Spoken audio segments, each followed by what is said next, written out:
Yes, we go again. Yes, indeed. Indeed, we do. Roll up, ladies and gentlemen. One man went to more. We go again. Yes, indeed, we do. I'm going again. Are you coming with me? The session has commenced and your company, of course, required. So if you are available, avail yourself of this session. A roller coaster ride, as always, the expectation. You never really know what is going to happen. The one thing that you do know is that you have to fasten your seat belt for a very, very wild ride. One man went to mow, the eagle has landed. Another Savior, holy, holy, holy, holy, Adimebujuku.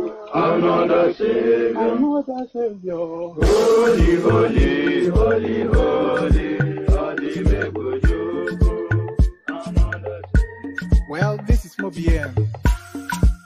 This is dedicated to the gallant heroes of the Nigerian Biafra War and IPO families all over the world. I remember the Nigerian Biafran War, in the thickness of the Biafra genocide. Hey, one man revived the vanishing hope to life. Let the great Biafran army to fight, and they were singing out, holy, holy, holy, holy.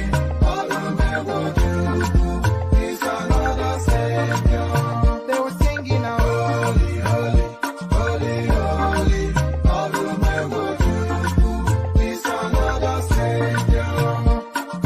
Holy, holy, holy, holy, is another Savior. Many years after the genocide, whoa, yet another great leader has risen up now. Oh, and he's leading the Biafrans to victory. In your madika, yabika kokwa namno wow. Hey, ana mekele mazuche mefo. Manemo, it's an honor having you on board. When I'm singing along, holy, holy, holy, holy. Nande Kano is another Savior. Sing along, holy, holy, holy, Nande Kano is another Savior. When I sing along, holy, holy, holy, holy, holy, holy, holy, is another Savior. Getting moving right and getting moving fast now. Holy, holy, holy, holy, is another Savior. Holy, holy, getting moving right, moving faster, never freedom. Is another Savior. Yeah, for freedom. Holy, holy, holy, holy, Nnamdi Kanu is another Savior. Another Savior, holy, holy, holy, holy, Adimebujuku. Another Savior, holy, holy, holy, holy, Adimebujuku. Well, this is Mobien. This is dedicated to the gallant heroes of the Nigerian Biafra War and IPO families all over the world. I remember the Nigerian Biafran War, in the thickness of the Biafra genocide. Hey, one man revived the vanishing hope to life. Let the great Biafran army to fight, and they were singing out, holy, holy, holy, holy, is another Savior. They were singing out, holy, holy, holy, holy, is another Savior. Holy, holy, holy, holy, is another Savior. Many years after the genocide, whoa, yet another great leader has risen up now. Oh, and he's leading the Biafrans to victory. In your madika, yabika kokwa namno wow. Hey, ana mekele mazuche mefo. And there it is right there. The farmyard singers from the eastern part of Nigeria. Holy, holy, they insist. Holy, holy, as guys, I bring you this. Police intercept vehicles loaded with explosives, weapons in Kano State. So, of course, this comes very quickly off the back of that incident that happened in a school where the terrorists went to blow up that school, and the authorities in Kano State were telling us it's a gas explosion from a shop nearby. The shop that they were claiming the gas exploded, the owner of the shop was not blooded, but the school that was opposite the shop, all the children were blooded and injured. So how can a gas explode in a shop, but the injury is sustained in the building opposite? So they are trying to cover up, of course, a terrorist event. But again, this place completely, by this place I mean the northern space and Kano in this instance, completely overwhelmed by terrorism. They are just out to destroy. Police intercept vehicles, not vehicle, but vehicles with an S. So police intercept vehicles loaded, not they found a few, loaded with explosives, weapons in Kano. So that's the going on there. That's the going on there. If you're still of the thought that Nigeria is not at war, then just check yourself into the nearest psychiatric unit because you need assistance. 2023 presidency, Tinubu speaks on being sick. So this is a questioner that's been hanging on his neck for long enough, and it looks as though he addresses it frontally, or does he? So the headline suggests that perhaps 2023, Tinubu speaks on being sick. So quite what he has to say about that, we'll find out shortly. PDP primaries start on Sunday, Senate scheduled for Monday. So Sunday now being today, the PDP primary has now kicked off. So election now formally started. So the race to 2023, the starting gun has been shot and the runners and riders are off. PDP primaries start on Sunday, Senate scheduled for Monday. So how that plays out, the Peter Obi narrative and all the narratives in between, it comes to a crescendo one way or the other fairly shortly. But where does this come to an end? And how does it end? Buhari to meet Tinubu, Oshibanjo, Amechi Lawan, others, as APC may opt for consensus. So they may opt for consensus, but what will be the persuasion that will make somebody like Tinubu step down his ambition, especially Oshibanjo, even so, and Amechi, but Lawan, he doesn't really have an ambition, but he'll take it if it comes. It's almost going to be threats and blackmail. Nothing else, but will Tinubu succumb to the threats is the question. Buhari to meet Tinubu, Oshibanjo, Amechi, Lawan, others, as APC may opt for consensus. So they can opt for consensus all they like, but does Tinubu play along with that is the question. He really the main sticking point. I think a lot of them, now in fact, most of them really can be bullied or cajoled or persuaded. One way or the other, they can be made to step down. But can Tinubu either be bullied, cajoled, or persuaded to give up what he has stated publicly, a lifelong ambition? So how that plays out, we find out shortly. Oba of Benin to Tinubu, we are praying for you to get APC ticket. So that is what the Oba of Benin said to Tinubu. But then does the Oba of Benin say that to every candidate that presents himself to him is the question. Oba of Benin to Tinubu, we are praying for you to get the APC ticket. So we read that and then find out exactly how we're choosing. We'll read that and find out exactly how we're choosing to translate it. So a very rich and potent menu. So a lot for you to chew over. If you want to come exchange thought on any of these talking points, click on the hyperlink that says StreamYard in the comment section. I'll post the hyperlink again, and especially if you're a voice that has not been on the screen before, I especially would like to hear from you because we want to hear from varied and divergent opinions in order to get the best footing on where we're going as a country. So if you've not been on the screens before and you feel inclined to participate, then click on the hyperlink that says StreamYard. So that is at your discretion. What is not at your discretion is clicking on the like button and clicking on the subscribe button. So click on like and subscribe for reasons that helps us propel up the YouTube algorithm. It enables us to reach a wider audience just by you clicking on the like and subscribe button. So that's the potency of those buttons, and it doesn't even cost you a penny. So there it is right there. Everybody a winner. So as we said about the click-ins, let me provide you a little bit of a liquid nourishment by way of bribery. Get your calabashes to the ready as we join the K guys.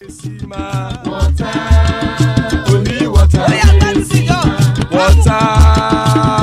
water, where is Sima? Water,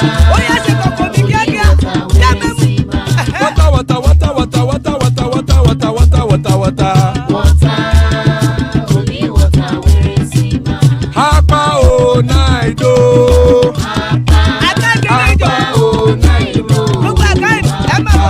Hapa you don't come o.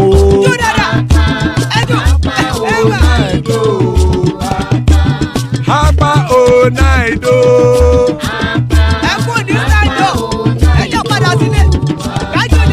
Oro kẹ̀kẹ́ ẹlẹ́mù yé o.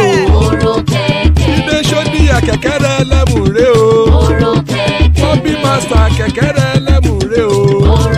Chief Faila ti kẹ̀kẹ́ rẹ̀ ẹlẹ́mù rẹ̀ o. Eruku lẹ̀lẹ̀ ẹlẹ́mù dé.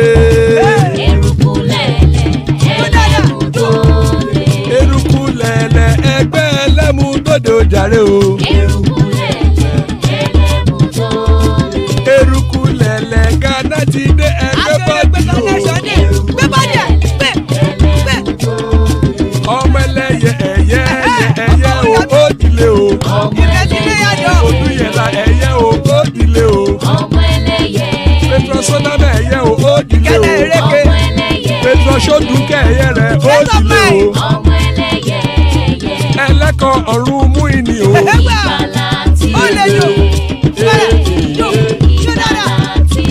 Àkùkọ ọ̀run mẹ́kọ̀.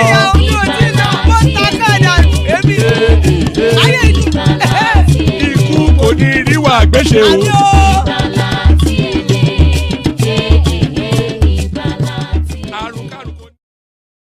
And there it is. You heard it here first. Eleko ọ̀run mú ìní o. Àkùkọ ọ̀run mẹ́kọ̀. Ikú kò ní ríwà gbéṣe. You heard it here first. Ikú kò ní ríwà gbéṣe. May death have nothing to do with us. So you heard it here first, the most exciting platform on the entire internet, the prayer that death has nothing to do with you. So Iku Koniru Agweshe, as guys, I bring you this. Police intercept vehicles loaded with explosives weapons in KANO. So let me just shut this window. The KANO State Police Command on Saturday intercepted a car loaded with bomb-making devices and sophisticated weapons in the state. According to a police statement, the command's spokesperson, DSP Abdullahi Kiyawa, who confirmed the incident, said its operatives were still investigating the matter. According to the PPRO, the command on May the 19th, through credible intelligence, intercepted a Mercedes-Benz carrying sophisticated improvised explosive devices coming from Jigawa State to Kano State, he said. On May the 19th,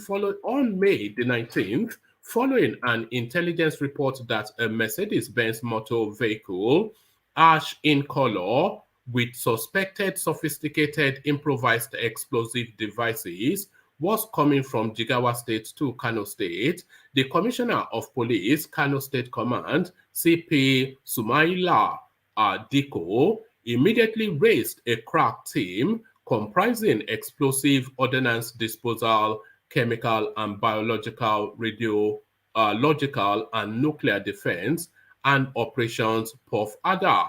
At about 16:30 hours of the same day, at about 16:30 hours of the same day, following a hot chase, the suspects abandoned the motor vehicle at some place in a local government area. I'm not. I said some place really because it's a convoluted. Okay, let me try that.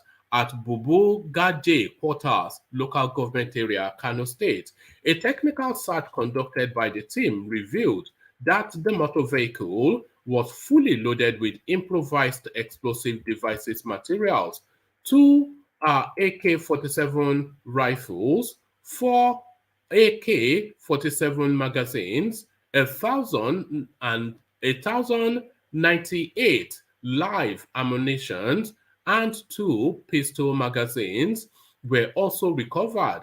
An investigation has commenced, the police statement said. So there it is right there. The whole of the north is ablaze. But what is exactly going on and who is propelling this? And why can't the police or the authorities, all of the, we have a plethora of security agencies within Nigeria: civil defense, police, DSS, army, navy. We have a full complement of all manners of security agencies, but some bunch of rascals can stroll into a school and blow it up, and go to an army barracks and blow it up.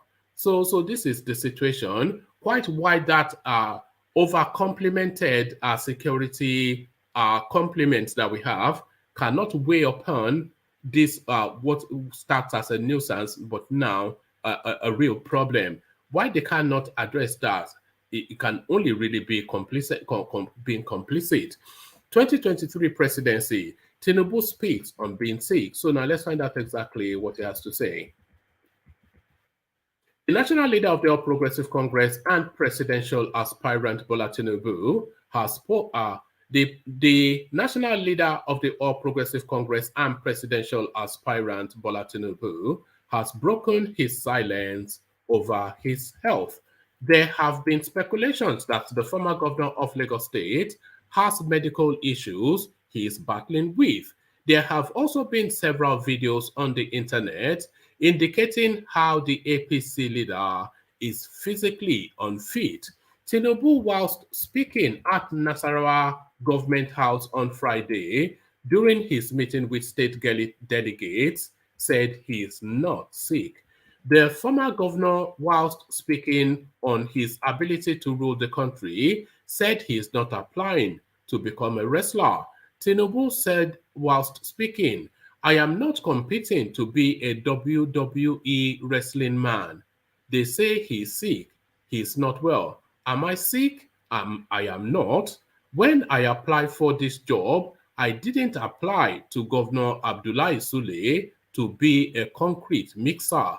The national leader of the ruling party would be hoping to clinch the APC ticket ahead of the Vice President Yemi Osinbajo, former Minister of Transportation Rotimi Amechi, Governor of Ekiti State Kayode Fayemi, Governor of Kogi State Yahaya Bello, former Governor of Ogun State Ibikunle Amosun. So he's now stating that he's not sick, Tinubu, but that I suspect would not suffice to douse the speculations and the rumors. Not even the rumors, really. It's more speculation than rumor, because we can see him physically showing signs of being unwell. Hands shaking, voice slurred, speech somewhat incoherent. So that's not the signs of a man that is in full possession of both mind and body. And there is nothing, in fact, all the indications are that Tinubu is not in full possession of his mind and body. So for him now to say he's not sick is not enough to just peter that away. That doesn't just disappear off the back of saying I am not sick. They need more evidential based convincing to accept that he is not sick. And if he is sick, what is the nature of that sickness? And is it something that will impair him being a president? After what we've gone through with Buhari, more so now, we don't need another sick note president, as that's just the case. So from that to this, okay, let me just move this one over. I'll decide if I want to read that. So PDP primaries start on Sunday, which is today. Senate scheduled for Monday, which is tomorrow. This is to inform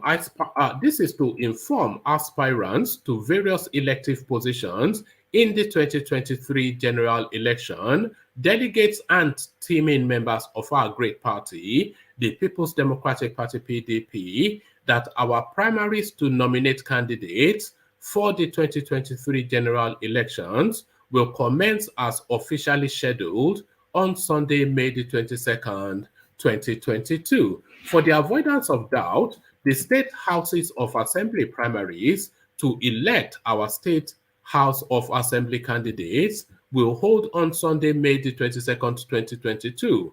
The House of Representatives primaries to elect our House of Representative candidates will also hold on Sunday, May the 22nd, 2022, whilst the senatorial primary to elect our senatorial candidates will hold on Monday, May the 23rd, 2022.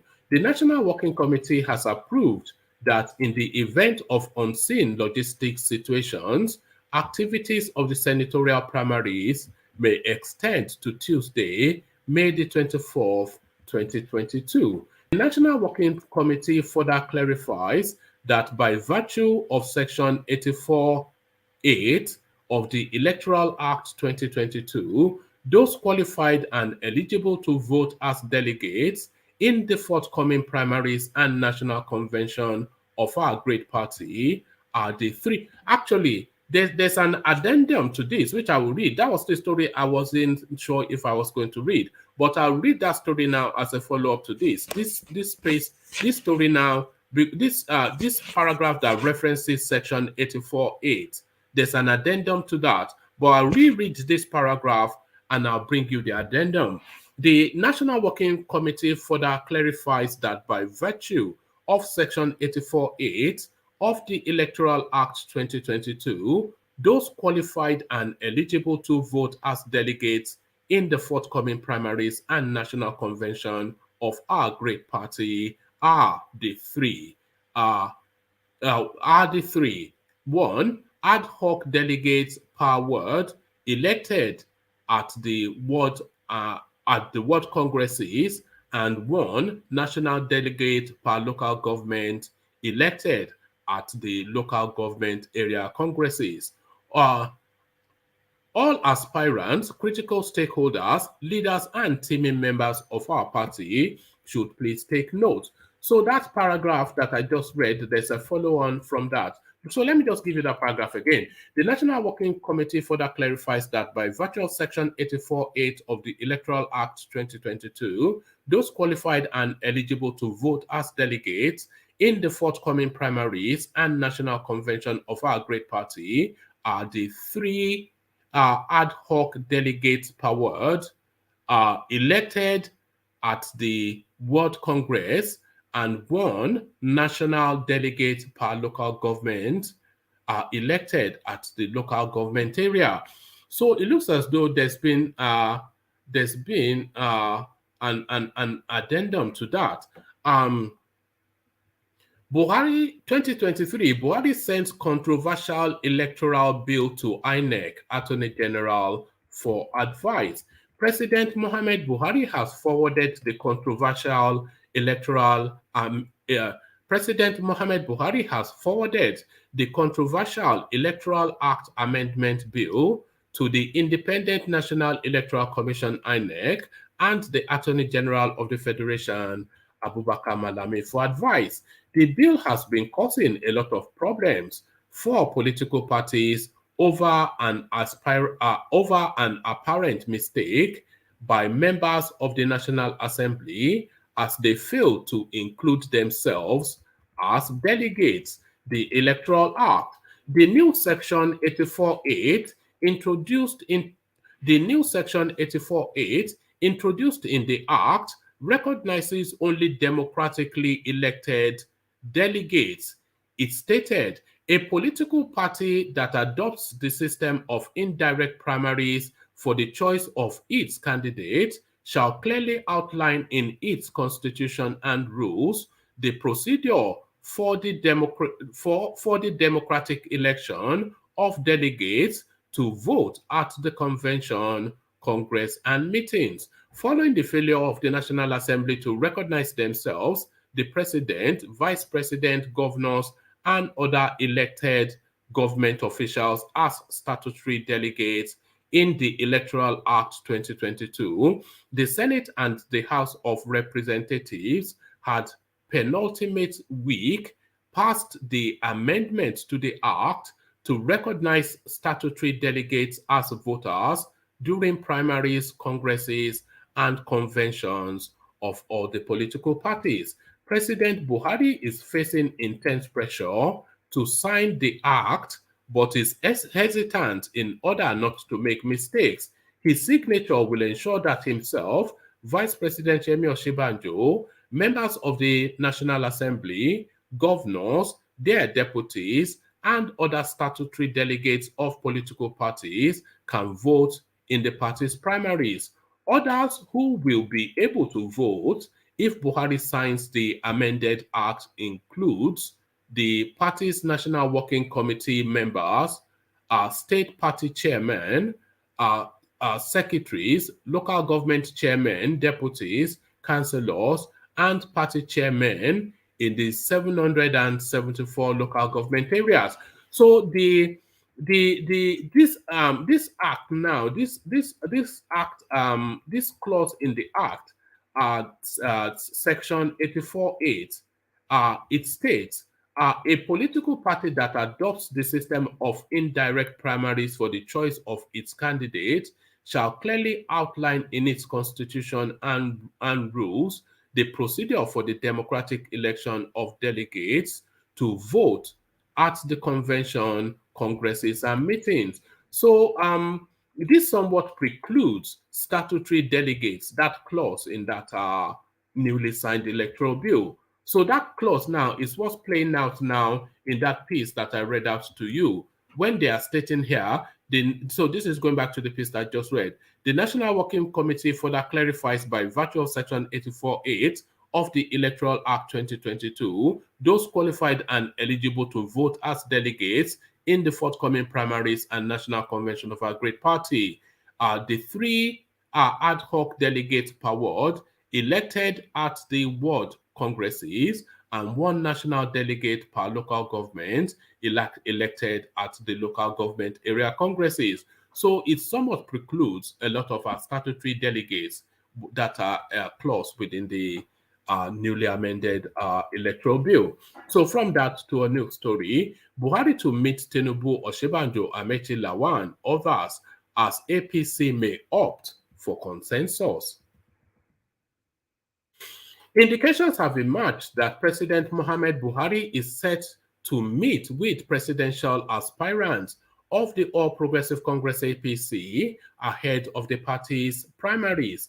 It was gathered that Buhari will use the opportunity of the meeting to help reduce the numbers of presidential hopefuls. He is expected to ask them to accept the outcome of the primary, as was done during the APC presidential primary in 2014. The president would, pardon me,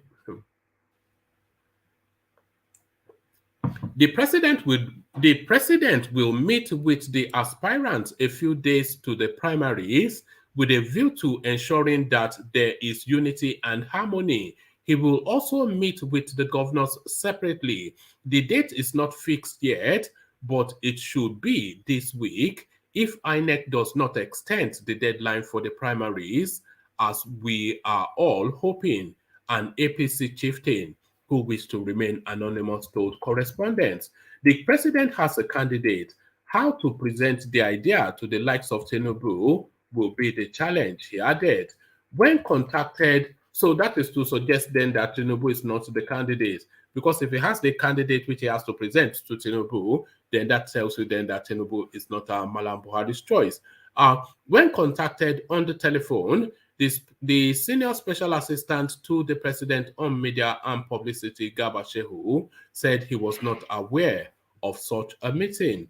I am not aware of any meeting. I am not aware of any meeting as of now, he said. However, the report claims that all APC presidential aspirants are open to accepting a consensus, except a former Lagos State Governor, Bola Tinubu.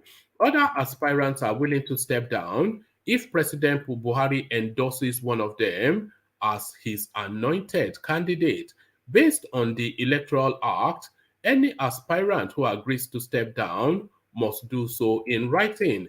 According to correspondents, some major aspirants have started approaching the less popular aspirants to drop their ambition and support theirs with promises to refund the 100 million used to purchase the party form or promises of them being given juicy appointments. So there it is right there. So that's essentially the conversation that Rotimi Amechi had with Yaya Bello. Just step down. I know you don't need your 100 million back, but I will make you, Minister of our Finance, and you can do it as much as you can carry. So the final readout now. Oba of Benin to Tinubu, we are praying for you to get the APC ticket. The Oba of Benin, Omonoba Endo Oko Okpolokpolo, Oba Eriawu II, has assured the national leader of the governing All Progressive Congress APC, Asiwaju Bola Tinubu, that he and all the people of Benin Kingdom will come to pray for him to pick APC's ticket and win the presidential election. The first-class monarch gave the assurance on Saturday evening in his palace whilst receiving Tinubu and members of his team.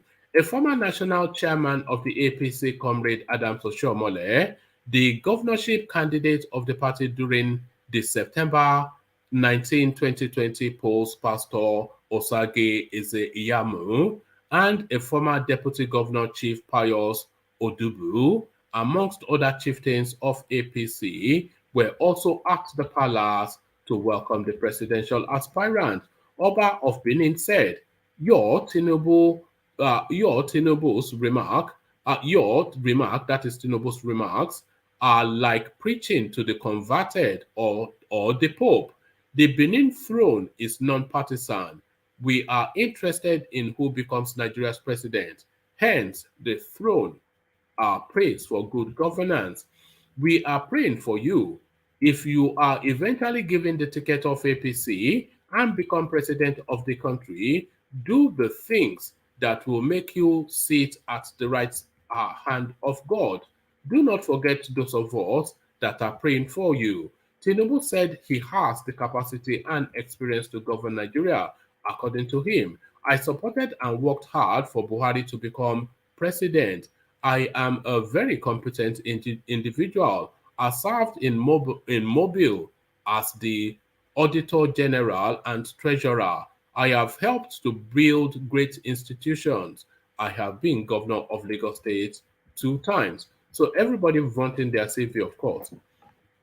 I am here, Palace of Oba of Benin, to solicit your blessings, to ask your endorsement and prayers. I am not a stranger in this palace. I am a son and an in-law at the same time.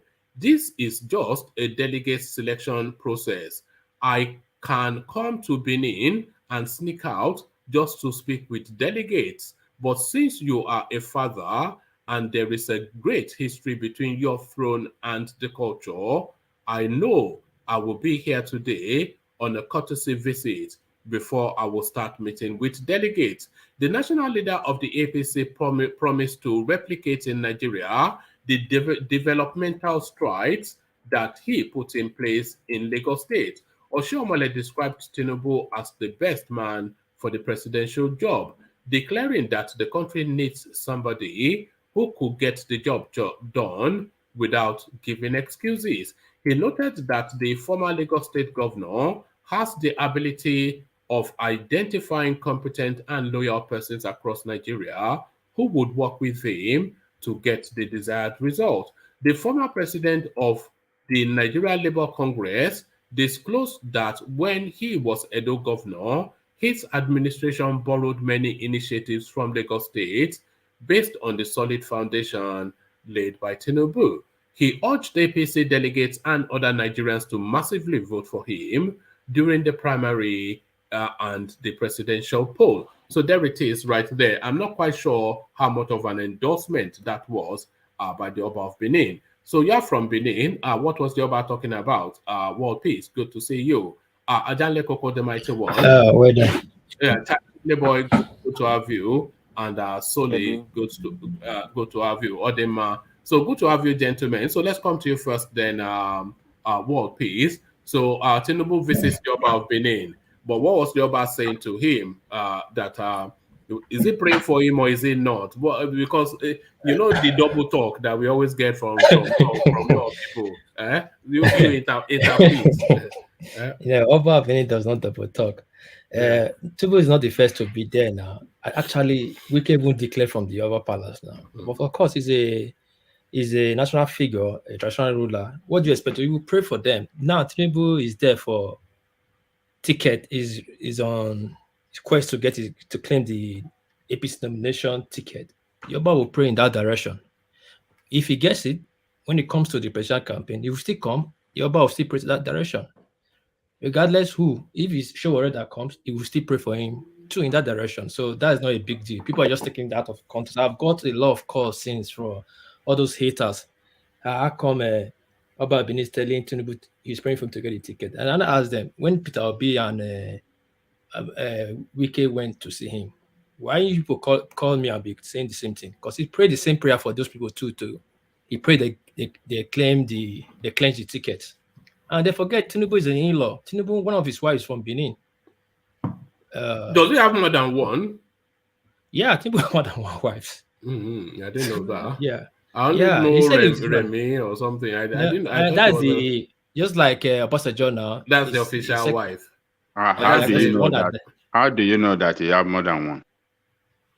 I just told you the one because he's a yes, a Muslim now. You know that confused me because I know that his wife is only one wife. It's only one wife. That's official. The one he brings that is the official. The rest is official. Have you seen where have you seen the first son that hold on now. The first son that died in London is not Remy's son now. Is he twice married? Has he married and remarried? Yeah, that's the question I want to ask. He's a Muslim now. He has a wife, but the one that is no. The fact that you're a Muslim does not mean that you have to have more than one wife now. What are you talking? Have you seen any other wife? No, hold on. Have you seen any other second wife? Hold on. Another is second wife. Tinubu's wife house is in back of BB Hotel. Everybody knows that in Benin. Everybody knows Zuma's wife. It knows his house. I mean. Everybody knows Mr. Tinubu house there. I beg, I don't know what you are saying. No, hold on now. I've never seen him in the public with more than one wife. It's only Remy with no. You see Obasanjo all right. Let's not labor that space too much. Okay, but, let's move go back to the Oba and an interpretation of that's the prayer you pray for him now. The guy is in virtue to get ticket. That's the prayer we pray for him. You will not go there. He will not go there and be praying for him to pray different prayer now. The prayer he needs the most. What is the alignment of the Oba's politics? Where is he politically? Who is he for? The Omonoba? It's for nobody. It's for everybody. It's for everybody. If Tombawa go there too, he will still pray for Tombawa to get the ticket. If Lawal goes there, he will pray for Lawal. So he's just collecting everybody's dollars. He stands with nobody. It's just collecting. They are collecting.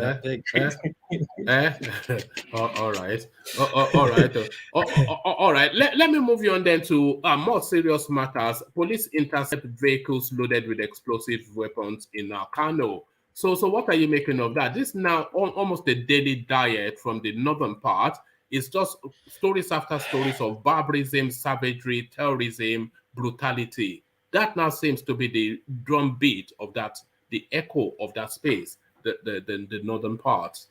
Yeah, for me, I would say the northerners, they have a pattern. They always try to rule everybody with fear. You know, the systematical kind of fear, you know. So if you understand, every type of horror is coming from the north. To just create fear, that kind of fear persona for every other people in the south. Like the north is, these northern people that are dangerous, the area is tough and all that, so we have this fear for them because I don't see any reason for police to intercept those kind of weapon and explosive, yet they're still blowing up barracks and other places. If the police in that area is so effective, so efficient, then you're supposed to be seeing any bomb blast in the north. So I believe they're sending a message. That's the way I see it. Good job to the police, but I feel it's a message the northern cabals are sending. Message from whom? So we decided to put that fear in our mind that they are still capable of doing terror. But it's in Sokoto now. They are blowing up their own space. Yeah, ESM is not their own. The one they just beheaded, the House of Honorable, they just beheaded in Anambra. Is not their own person.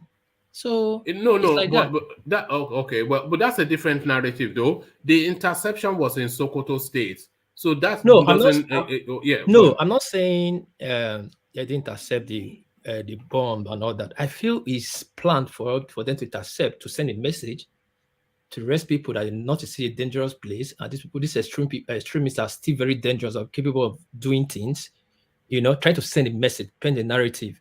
Because if the police can intercept bombs and weapons like this, then I'm still surprised that they still manage to carry out their activities of blowing barracks up, military barracks up, and police station. That's just how I'm saying it. I'm not saying they didn't upset or no, but I believe they are playing a certain kind of game to put fear in our mind. All this terror and all that. That's how I see it anyway. All right. So the one subsisting question that has been hanging over Tinubu's neck is just that question of his state of well-being. So and people are right to ask that question. World peace. This guy, you see him unsteady on his feet, shaking every time he talks. His voice quivering. He is illegible in his wordings. Everything just incoherent, slurred speech. So all this all the signs of physical and mental debilitation. So you don't have to be a doctor to query if this guy is in full possession of both his body and mind. So this question now, Tinubu can no longer ignore. So he addresses it, but how does he address it? World peace. He says, "I am not sick." Is that enough? Is that enough to? Is that an answer to all the questions? I am not sick.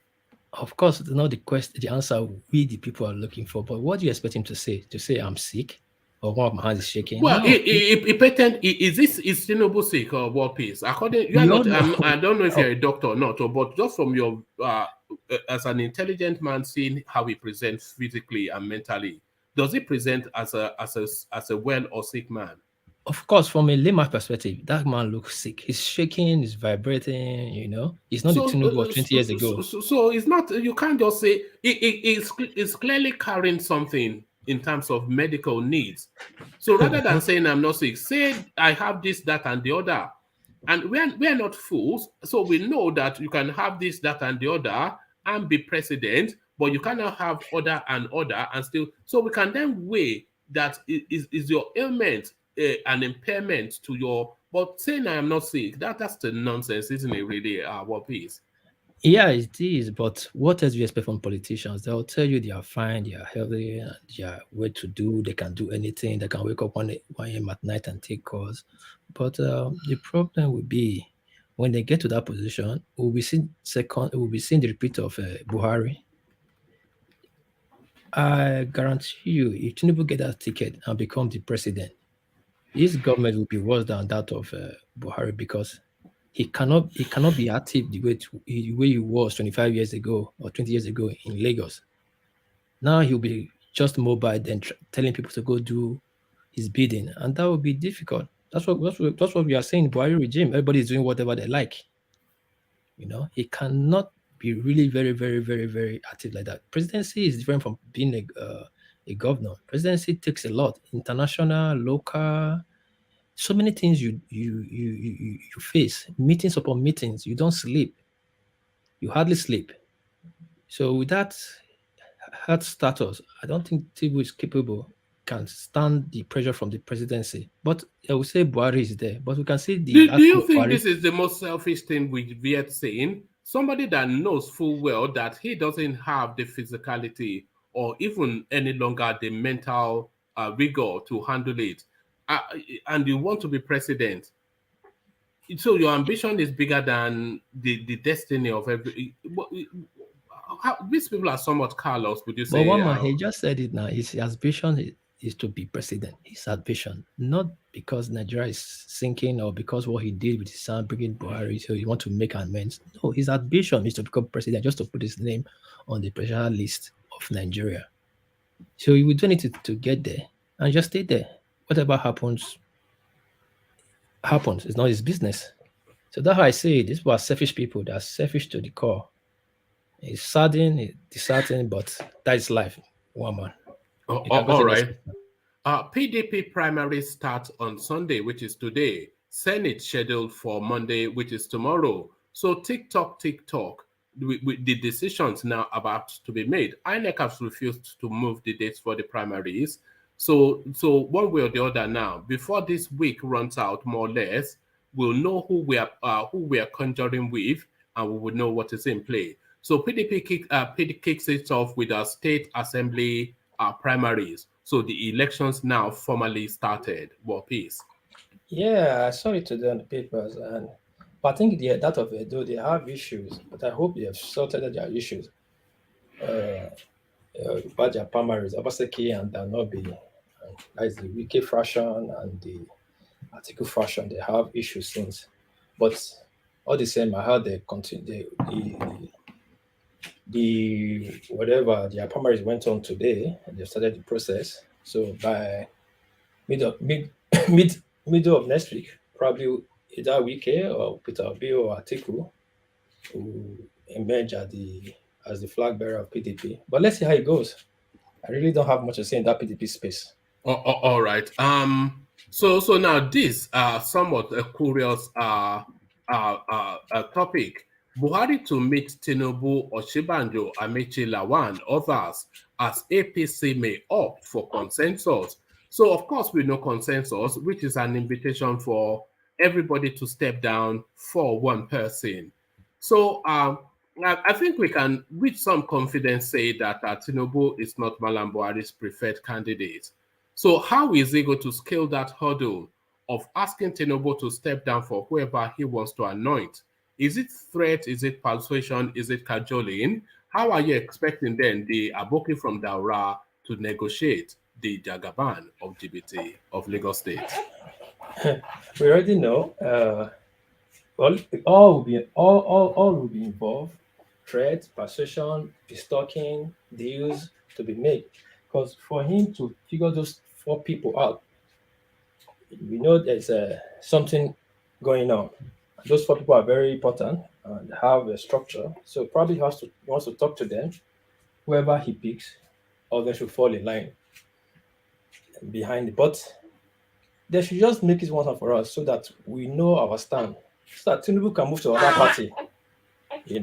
So Mama, let me take care of my son. All right. Yeah, no, I can hear him in the background and your struggle to balance the two.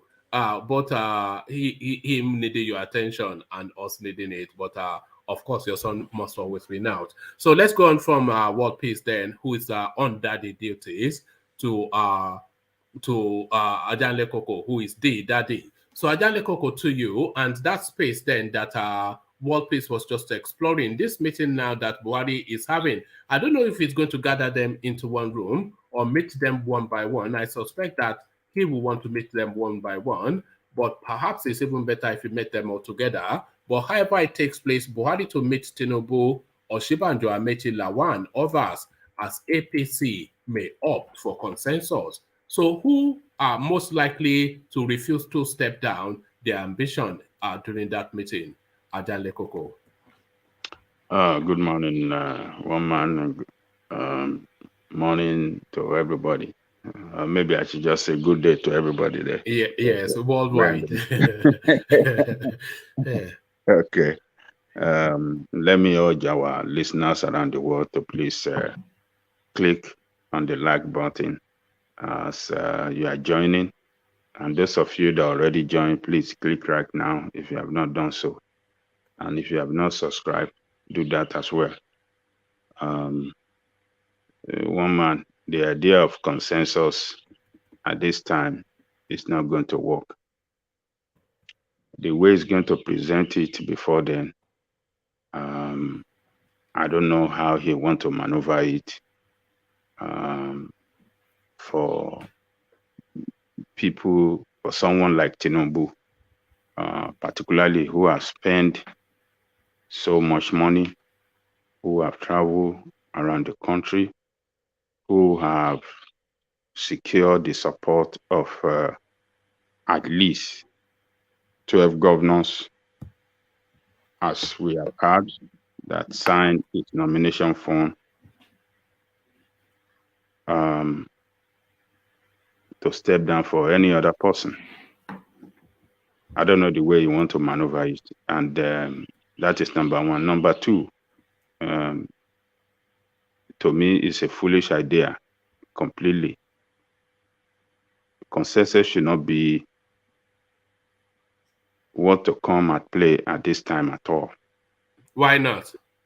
Yeah, the reason is that, you see, the position of the president is a position that all interested person in the party should be allowed to canvass for members' vote, because by doing that, it will mobilize strong support for the party right from the grassroots upward, and that will sell the candidate to the public as well, because as they travel around the country. Do you think, sorry, Adale Koko, do you think if they don't agree a consensus, they should at least try and prune down the numbers of those people, 28 or so they narrow it to about 4 who are the most viable, and if they want to battle it out, then they can battle it out. So do you think at least some of these nonsensical people, Bakare, Yaya Bello, all these kind of no-hopers, they should just step them down? It's not a good idea at all to even say, okay, let us prune you down. No, it's not, because these people have paid so much money. These people have put so much resources into, they have committed so much resources into this, and telling them, oh, look among yourself, you can step down. It doesn't make sense.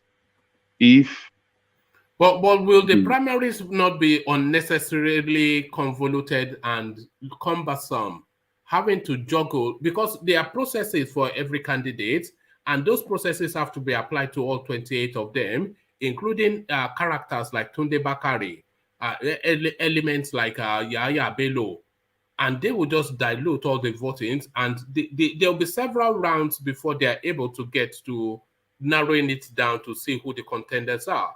So rather than go through that pain, should they not just step these people down? They can afford to lose the 100 million. I don't think any of those people that have bought the ticket cannot afford to forgo 100 million. So just step down the nonsensical candidates and let the serious guys battle it out. Let me tell you, if the party put on the ground a very transparent process, primary process, that we usher in the winner in such a free and fair manner, there won't be any rancor within the party, because it will be clear to everybody that, okay, I try my best, and this is what I got. As long as the process is free and fair. So at the venue, like you rightly said, the rounds is not going to be, it's going to be more than 1 round, possibly like maybe 3 rounds. So that will give the opportunity for those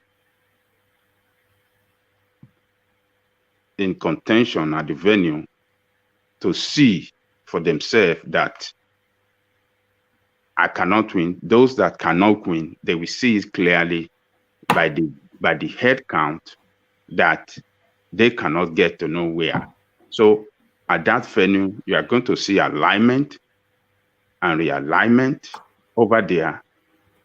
And you know, some of them we align with stronger candidates. Some of them will. So that process, as long as it is free and fair, there's not going to be rancor.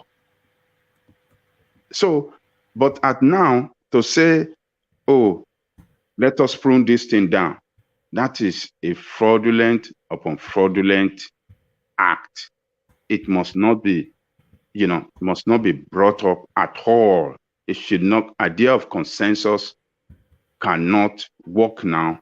It will rather tear the party into pieces. If the president brings it up, it is not going to be good for the party.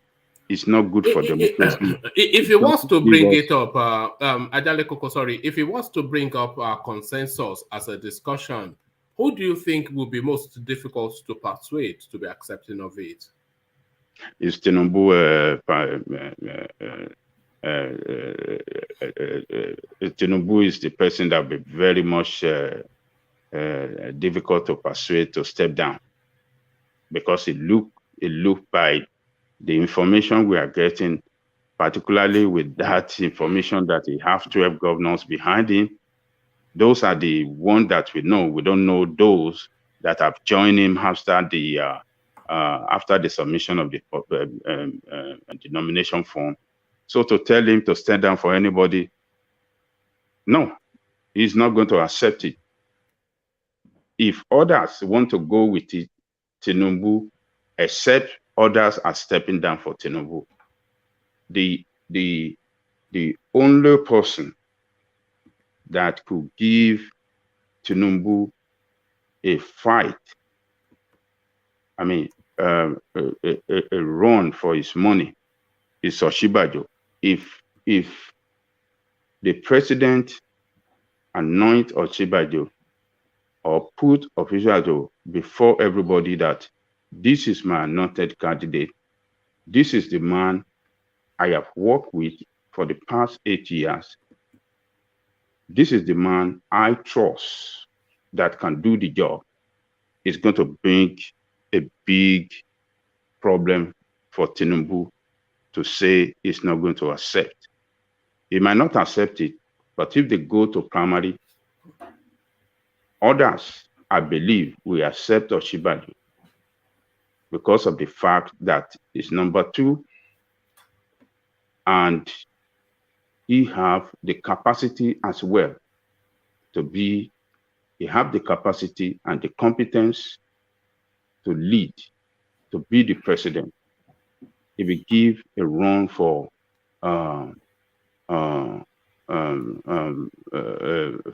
Tinubu's. So that is the only person that could give Tinubu serious problem. Tinubu might not accept it, but if they go to primary and the president put his whole weight behind him, Tinubu might lose at the primary, because I believe others will accept it, particularly from Yoruba land. The Ekiti governor might not have any other choice. They must go with him. Amosu might go with him. And if, what do you call it? The president tell Amechi, this is the man. Amechi, we have no other choice but to fall in line as well. So he is the only person. He is the only person that could give Tinubu a very serious run for his money. So, and it will break the rank and file within the party at the southwestern Nigeria, because he is competent as well. He's the vice president. That position of power president, I put him above every other person within the party. Oshibajo is the only person that could be a big problem for Tinubu. Even within the Southwest, some will say, okay, we have no other choice. This is the man. Let us give him support. He is one of us. He's coming down to Southwest.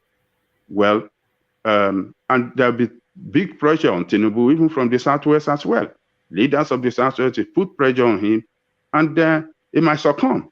Because when your people are saying that, okay, this is what they want, what do you want to do? We have no other choice but to succumb.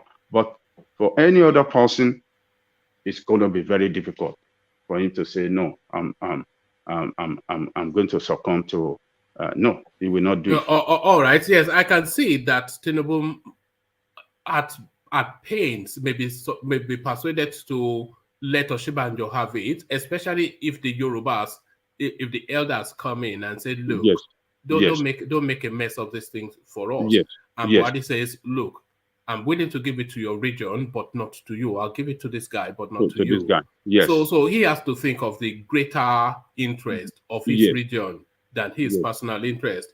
But I can't see him stepping down. I can't even see him stepping down for Oshibanjo, but I can't especially see him stepping down for anybody apart from Oshibanjo. He will never step down for Rotimi Ameti, Tantan Baba, in Abule Wolotowa. So they won't accept it. But just as an aside, whilst we were talking, I had a thought, Ajanle Koko. Do you think they should make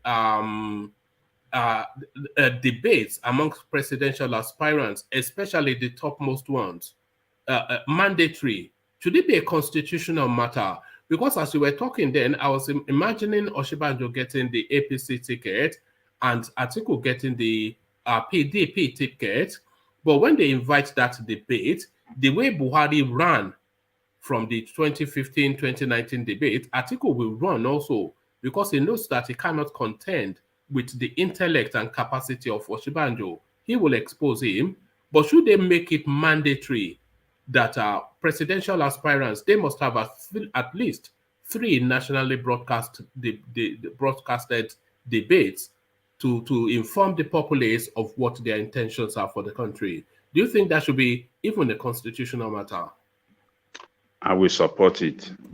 It will be a very big idea for us to have it, like you said, a constitutional matter. But I would rather like it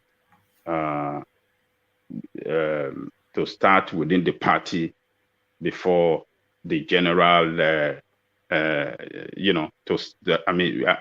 would prefer it to start within the party. Let's say aspirants within a party like APC, let them have their own presidential debate while they are preparing for. While they are preparing for their primary. That will help the party and the public as well to see that one that is ready for the job. That one among them.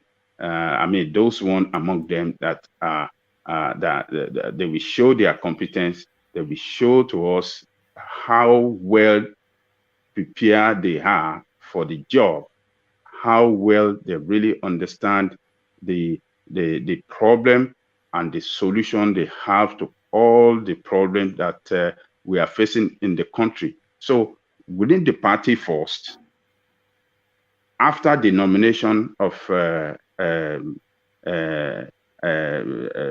candidate of their party, then another step is between the two parties of the right candidate. Yes, let us.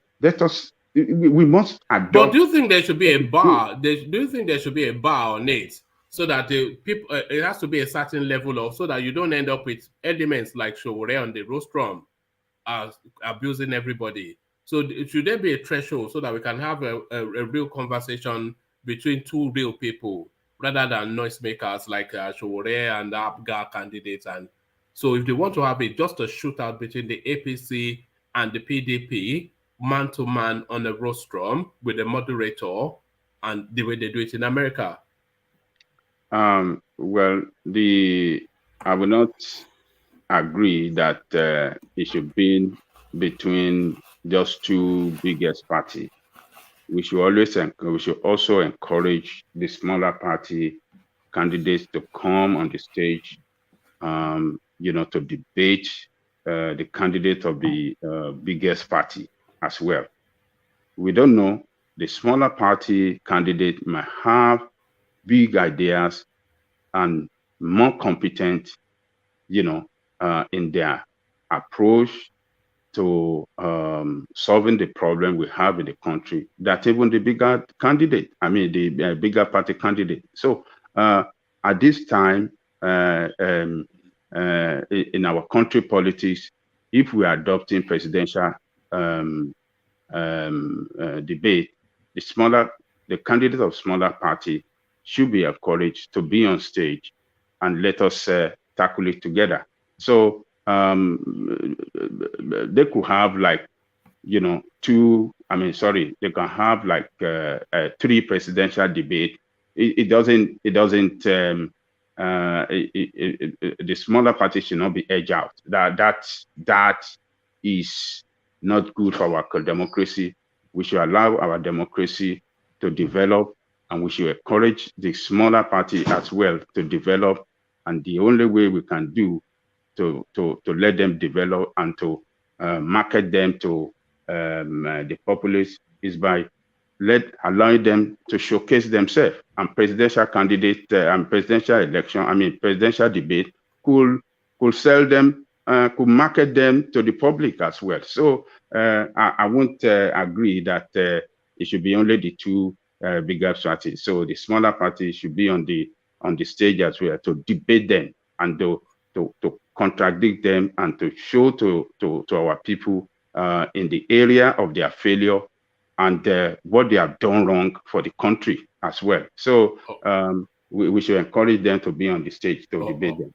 All right. Thank you, Ajale Koko. So thank you, Ajale Koko. Let me acknowledge Alexander Gomez's super chat before I present you another talking point. And then after that other talking point, I'll go on to DOG just for reasons of time so that I want to try and make sure I touch every voice. But before I go to that, just a gentle nudge to the people that are listening. As you can see on the screen, we are trying to hit 100 likes for the stream. So if you gel with what is going on, if it chimes with you, what you're hearing and the session, then click on the like button and get us to that 100 mark. We're trying to establish 100 likes as a baseline for all the streamings that we do. So 100 likes, please. If you get us to that quickly, that will be most appreciated. So as we said about that clicking, let's invite Alexander Gomez's contribution via Super Chat.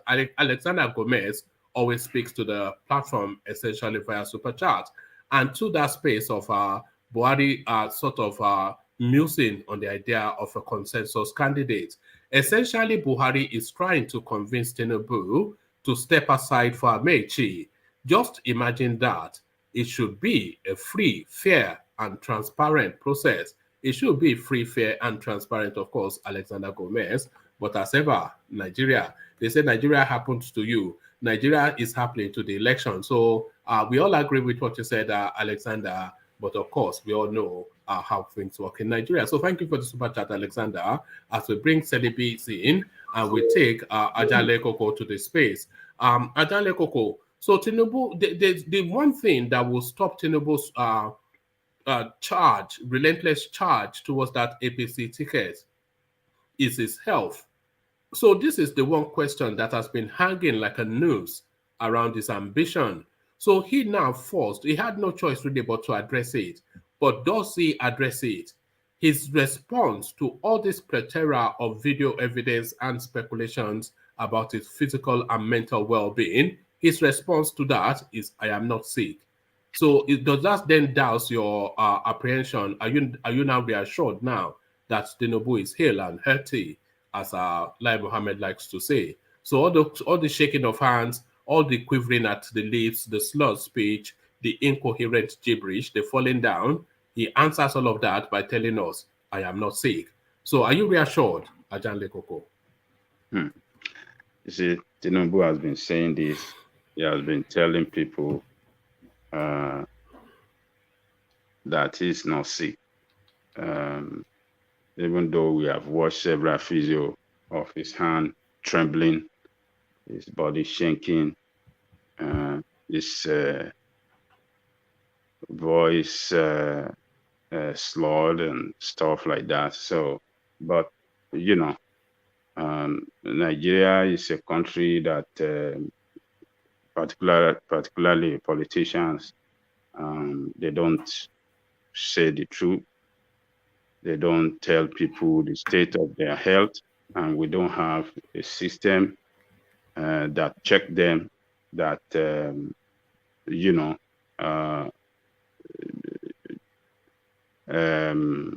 don't have a process of checking the state of their health. So since we don't have that, what are we going to do?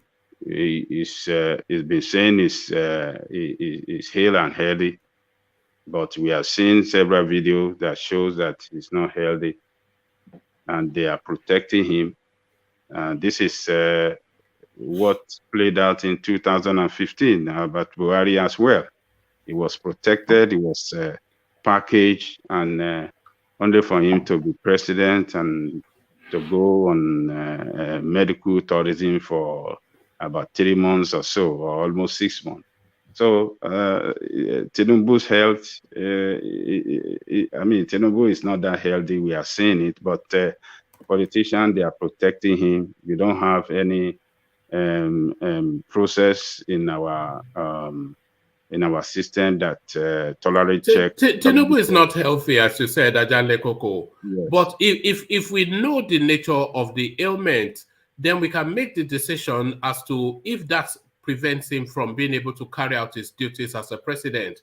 So being unwell does not essentially necessarily debar you from running from office, but the nature of that ailment may or may not debar you. So rather than him telling us that he's not well, he should tell us that I have this or I have that, and then we can look at what he has to see how that impacts on his capacity to be president. But telling us I am not sick is not the answer, is it? Look, like I said, we don't have a process of checking the state of their health and to disqualify some that their state of health is not good to lead the country. So since we don't have that, what are we going to do? We have everything in that system that functions politically and nothing but fraudulent process, fraudulent packaging, fraudulent protection of themselves. That is what we have. So, Tinubu, what do you expect him to say? What he can say is what he's saying. I am not sick. I am not going there for wrestling. WWE SmackDown. I am going there to use my brain to solve Nigerian problem. That is what I'm going for. This is what he has been saying. And as long as he is having the support of party membership, forget about the rest. The rest does not matter. I didn't know you had dogs, Ajan Lekoko. I'm trying to get one myself, but my wife is not allowing it. I know I don't have dog. It's my neighbor's dog. You know, right. I have my window open, so okay. So so that is just the problem in our system. We don't have any process of checking their state of health, and So this man is the leading among them, and there's no going back. Politicians will always they will protect him and package him all the way through to get to the position that is aspiring for. So that is just it. Buhari did it 2014, and it's playing out again. So it's left for Nigeria to either go for him or to kick him out of their way. So whatever they chooses, that is what are we going to do, one man? Nothing. And let me respond to your question earlier about Osinbajo debated Atiku. Yes. I believe that Atiku will be ready to debate any one of them anytime. You think so? You think he has the confidence to take on Osinbajo? Oh, yes. I don't think so. Okay, I will tell you. I think Atiku is only ready to take on somebody that he knows he can defeat. Like, he will take on Tinubu, he will take on Buhari, but can he take on Osinbajo? He will take on Fayemi even, because Fayemi is not intelligent, really. But can he take on Osinbajo? He will take on any one of them. Because what is Osinbajo and their party? What do they want to tell Nigeria? How far have they gone? How far have they? What is it that they want to tell Nigerians about what they have done? Osinbajo has the capacity to paint a pretty picture. We've heard him speak before. He has the capacity to paint a pretty picture. Yeah, you can paint. And he will seduce Nigerians with grammar and elegance. Well, he can talk a lot of grammar, but I bet you Atiku will point it out step by step how they have destroyed the country.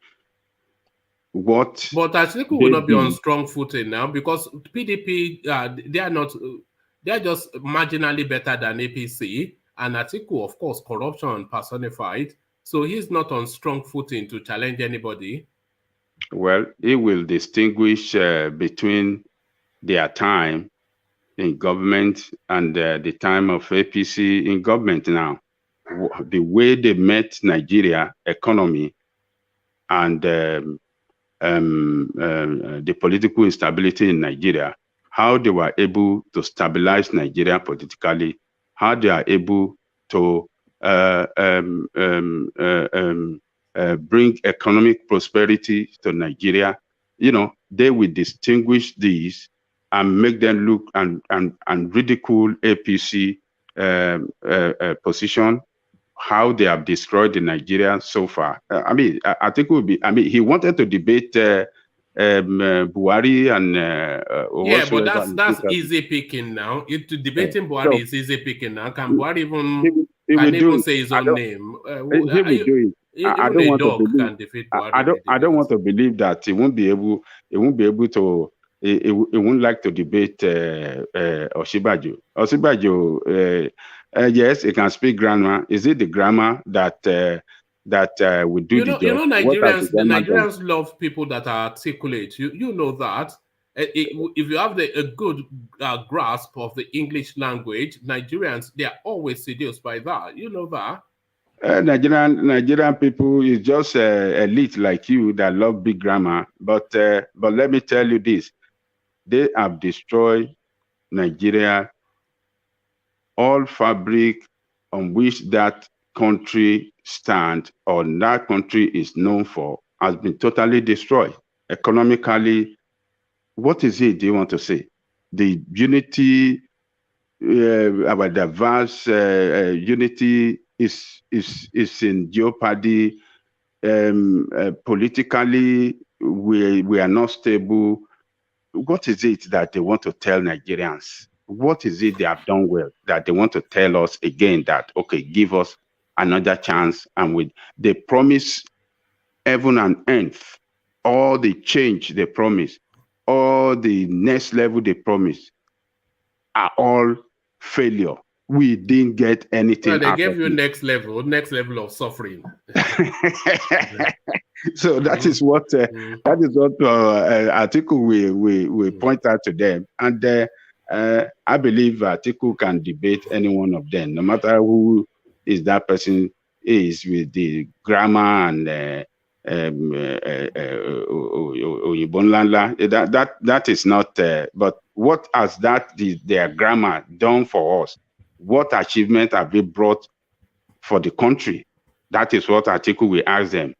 And it's very easy to do. Anybody that is smart, that have done his homework well about how these people have failed the country, can debate anyone among them. I believe so. Well, all right, thank you, Ajale Koko. For reasons of time, let me go on to DOG as we acknowledge the presence of Celebes, who decides to join us, which she does every so often, but now she joins us.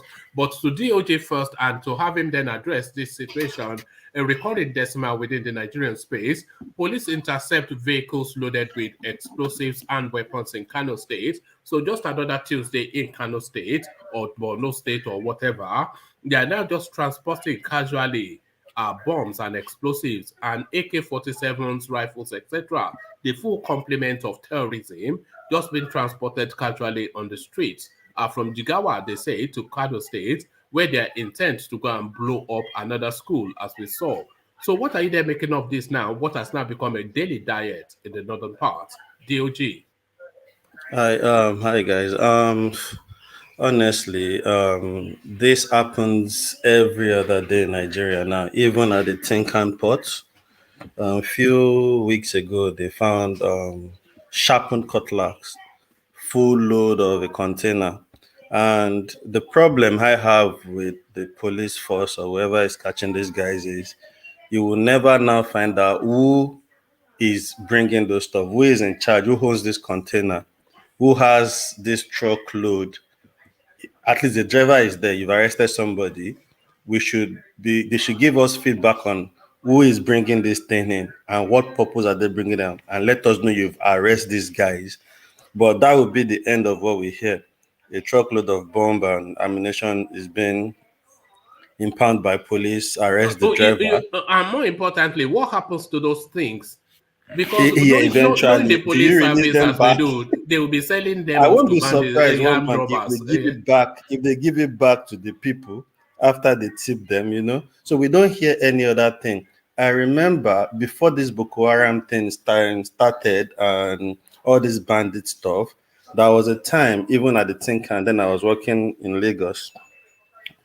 There was a time they found a container full of ammunitions and all that, AK-47 and all those things. And it's just the news that we heard that, they saw this. But we didn't hear, they've arrested these also people. These are just also people that brought the gun in. And for what purpose and all that, we don't get to know. So even those guns, they probably released it. Maybe those are what those bandits and Boko Haram started using afterwards, So that's the sad thing about the country.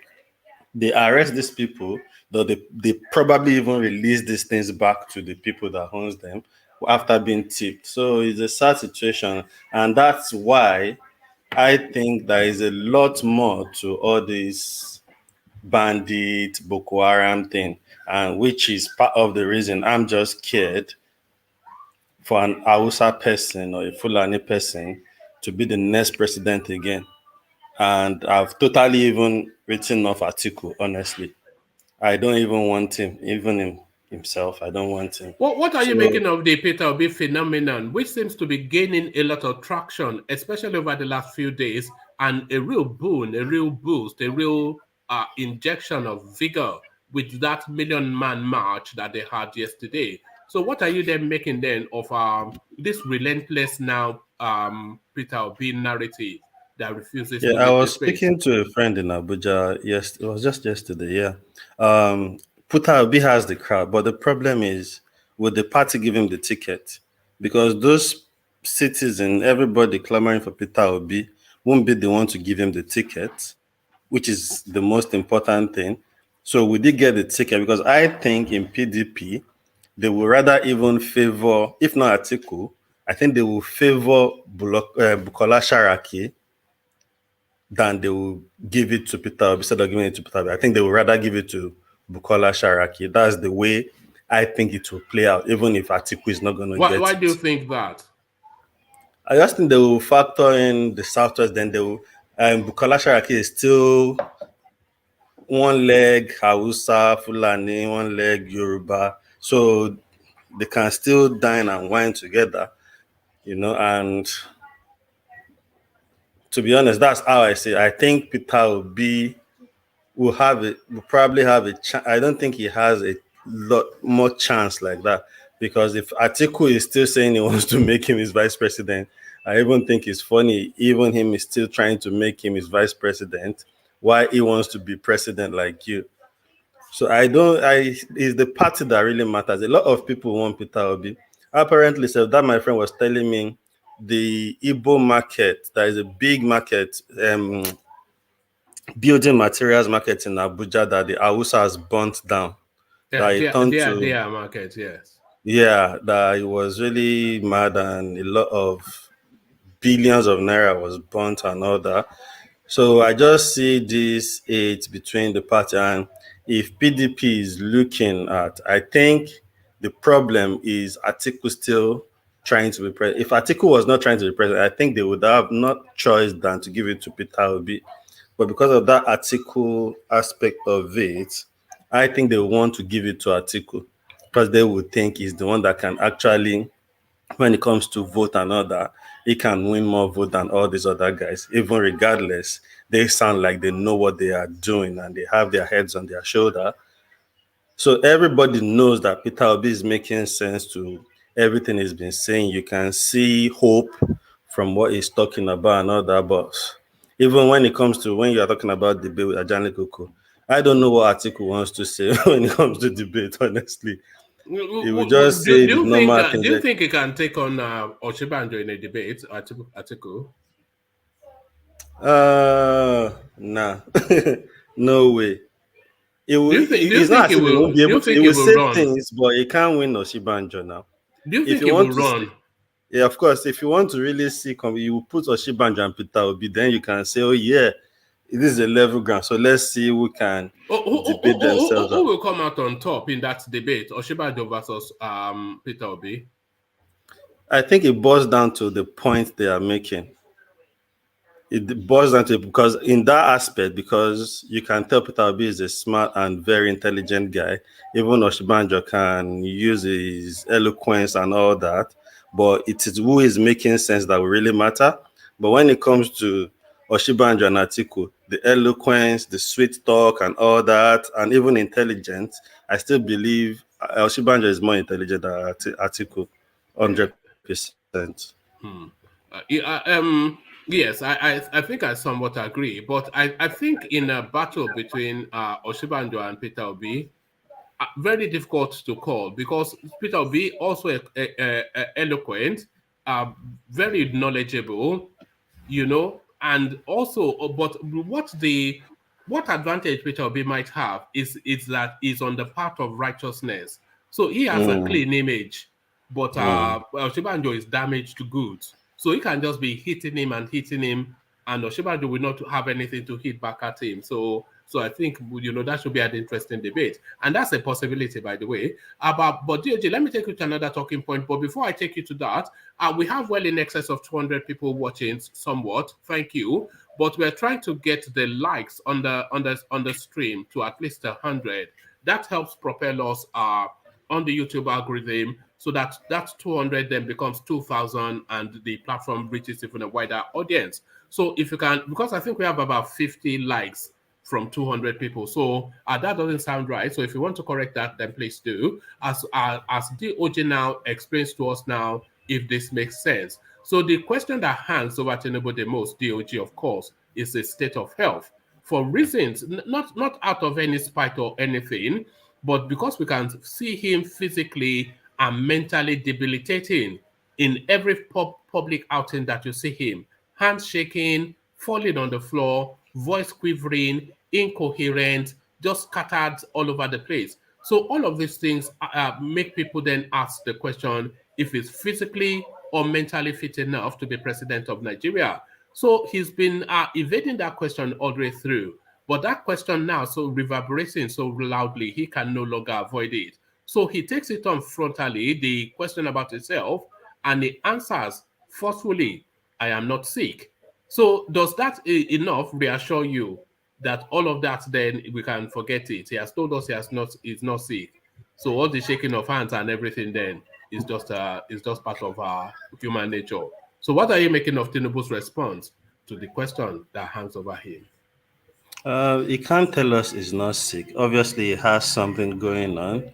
It might not be something that is that detrimental to him governing the country, but I think maybe with time. But when he had that opportunity, I think he should have just said whatever I think it is. But I think the age and him being is a is a user. He uses, so all those things coupled together, I think is part of what is actually playing a part on his health.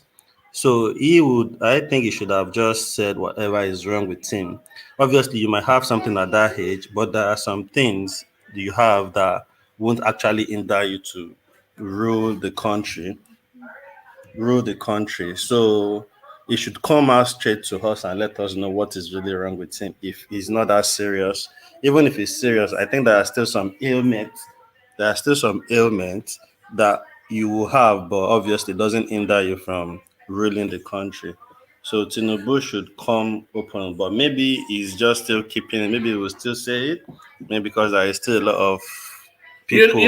There are countries, DOG, that their presidents are on a wheelchair, so it's not unknown.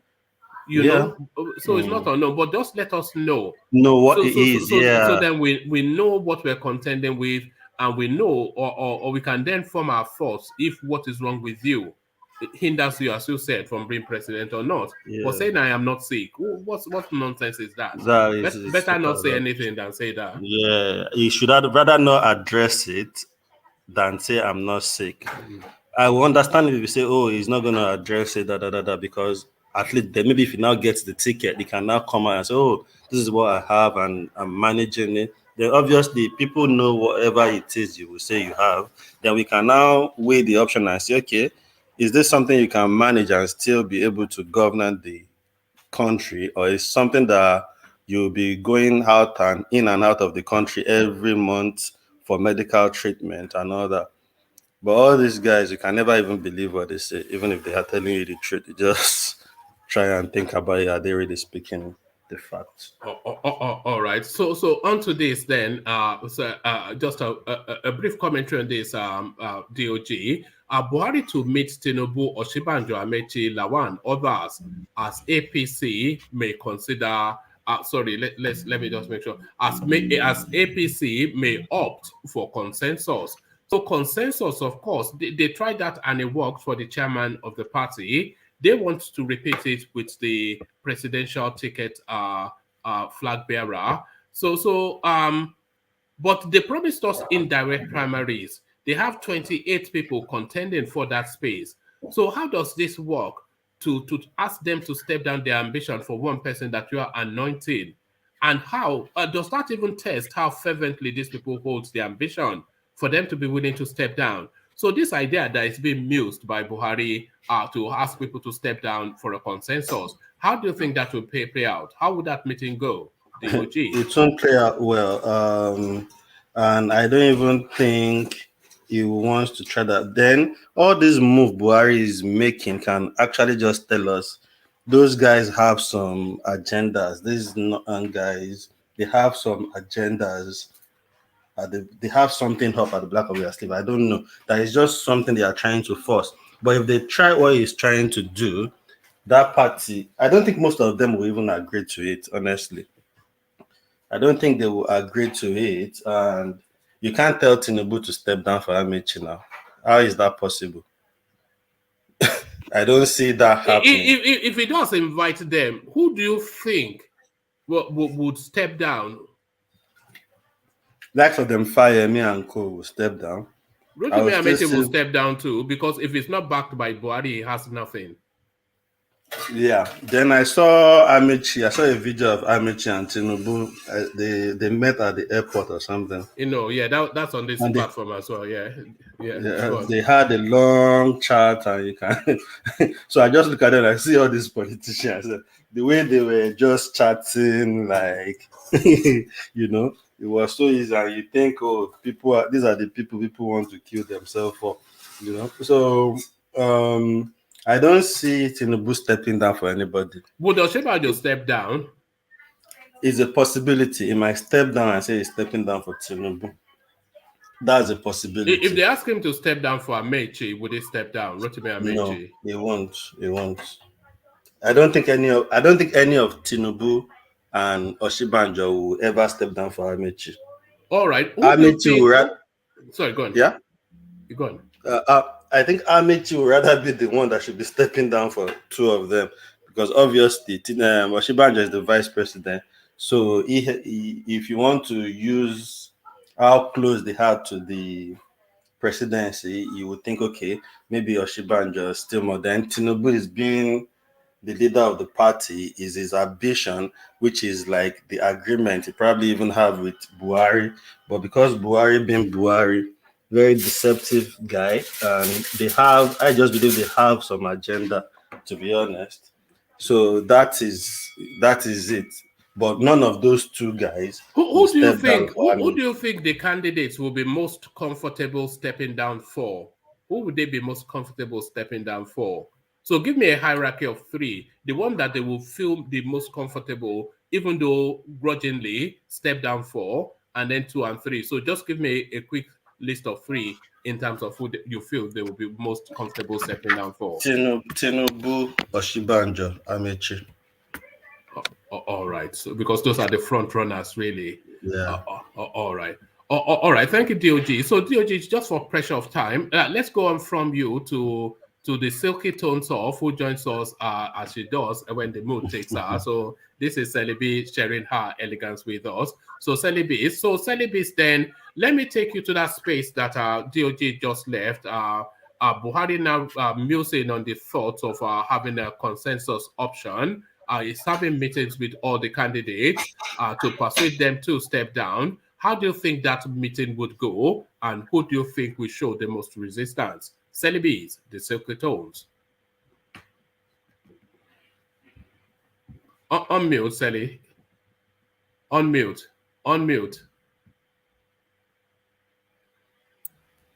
There it is. Can you hear me now? Perfectly. Carry on. Okay. Can you repeat the question again? I was a bit distracted. I was trying to come back on the program. All right. I was saying, Malam Buhari is considering the idea of, in fact, in the works really, of having a consensus candidate for the APC, only because they feel it's so saturated with candidates. So he's going to have meetings with all the candidates, essentially, asking them to agree to a consensus candidate. Mm-hmm. Sorry. All those boys will not leave you alone. You see, this is the disadvantage of looking too pretty. So, so he's inviting. He's inviting the. Do you want me to let you take that call and then I'll come back to you? Yeah. All right. Okay. So let's allow. Actually, I'm ready. I've sent a message. All right. So yes. So Buhari essentially inviting candidates to step down for a preferred candidate. So how do you think that meeting will go? He'll be meeting with the aspirants. How do you think that meeting would go? What level of resistance do you think he will encounter? And who do you think would just refuse outrightly to step down? So Buhari is seeking to have a consensus candidate for APC. But how do you think that will go, Celebes? Well, as far as the APC is concerned, like Milai said, is an NGO, because all the things that they do is not what you'll expect of a national party. You would expect that it will be more efficient, and they will have their structures, and they will have consensus and democracy in place. Now, talking about consensus and talking about direct, I would believe that if a party has a lot of aspirants, the best thing to do democratically would be to go for direct, so people can actually look at the candidates that they favor the most, but when it's gone to consensus, then it's going into a kind of like backroom strategy that the rest of the party is probably not aware of. But because it's a crumbling party, you would expect that they'll put the person who is best to reconvince the Nigerian populace. However, because we do not really know what this APC is about, and going by the trajectories of how the so-called Fulani herdsmen have basically damaged the structure of Nigeria by their activities, you will be thinking that, is this true or false? Is this real or not real? That's the confusion that they put into our minds as Nigerians, who are not close enough to know exactly what is going on. And of course, we do not know. So you would expect that they will put in someone who will be able to basically bring back the trust of the people, right? But then thinking of coming for a consensus, we do not know how that is going to play. But I believe that, I know that Tinubu has sacrificed a lot to the party, but so has Amechi, from what he claimed, because he actually was Buhari's campaign manager, right? And from what he said he's done even a step higher than Amechi in terms of, than Tinubu, in terms of the fact that he has actually been a minister, other than being a governor for 2 terms and being a speaker for 2 terms, which is true, But, and then again, he's been handling these rails and things and bringing quite a lot of infrastructure to the north, which Tinubu has not. He's just been lying. How does it manage the narrative of corruption, Amechi? Because universally within Nigeria, he's considered in the top 5 of probably the most corrupt. Did you see that interaction he had with the Senate committee about monies that he was taking from China? It's just so corrupt. So how does it manage? How does it negotiate that corruption moniker? You cannot say that for sure, because the whole inquiry was inconclusive. It was stopped at the middle of everything. Wike wanted to jail him at some point. He sold a power plant in Cross River, in Cross River State, and cascaded all of the money into Buhari's election campaign. Then he bought aeroplanes in the government's name, and he went and parked it in Germany. That guy is so corrupt. Yeah, but then maybe because it bears the name Rotimi, or because he was like flirting with all the big Yoruba guns like Tinubu and the rest, just prior to APC taking over. Then, people were saying the Yorubas corrupted him, did they? Well, they were all saying so much good of him. In fact, they thought it was one of their stock, but Yorubas are always happy when you bear their name. Is enough to just have a Yoruba name and be Yoruba, I suppose. So, but coming back to the whole thing, Nigerians are a bit lost, just like even me, for my levels and of understanding and things, and even actually being in politics in Nigeria, I'm very lost. And I feel, I could easily represent the minds of Nigerians as to what is going to happen. Because when you're looking for survival, of a day-to-day survival, it's different from when you have everything in place, like where we live here in the West, in London, in the or UK, or in America, and so on, where there are certain things in place and people can actually come out and voice opinions, and their opinions will be considered. But it's not like that. It's not anywhere near that in Nigeria as of now. So this is what we are looking at. If you look at all the presidents all through the little democracy that we've managed to enjoy since 99, isn't it? Yes, 99. We have not, all the people that have ruled us as presidents have been imposed, including Goodluck Jonathan. In his humble self, he's been imposed on us. He was imposed on us by Obasanjo, one way or the other. Because if you ask the Niger Deltans back that time, they would have said they all want to go for someone like Alamisia. But that didn't happen, did it? So everything boils down to the people. Because I was hearing Anjale Koko saying that Osibanjo, if the president throws his weight behind him and all that. You see, we're actually not doing ourselves any good, even giving suggestions for how they can strategically get back into power. Because Osibanjo has been there for the good 7 years, going 8 perhaps or more, and he has not in any way, I mean, yes, there were times when he did a few things, but you just can't sit down there and just lay fallow, whilst people like Shawore are dying there, speaking out their voices, people like Nnamdi Kanu speaking out their voices, so many other reporters who have actually gone out to speak their minds and say what is wrong and what is right, have been locked up. And in what way has he impacted, on that? So these are the things we just can't keep. What about the narrative that his hands are somewhat tied because he doesn't really have any power? It's almost like a ceremonial position, the vice presidency within the Nigerian space, and it cannot, of course, go against his own party to be condemning the presidency. So what about that counter argument? What do you make of that? Well, I mean, his hands are tied. He went out to represent the people. He went out to be elected by the people. So what is this thing about his hands, being tied? I don't really understand. You are very popular, Celebi. It's all those. I don't know what's happening. Just when I get busy, that's when everyone's calling me. I've been here quiet. All those guys, nobody calls. All those guys after you. Look at that. Okay. Carry on.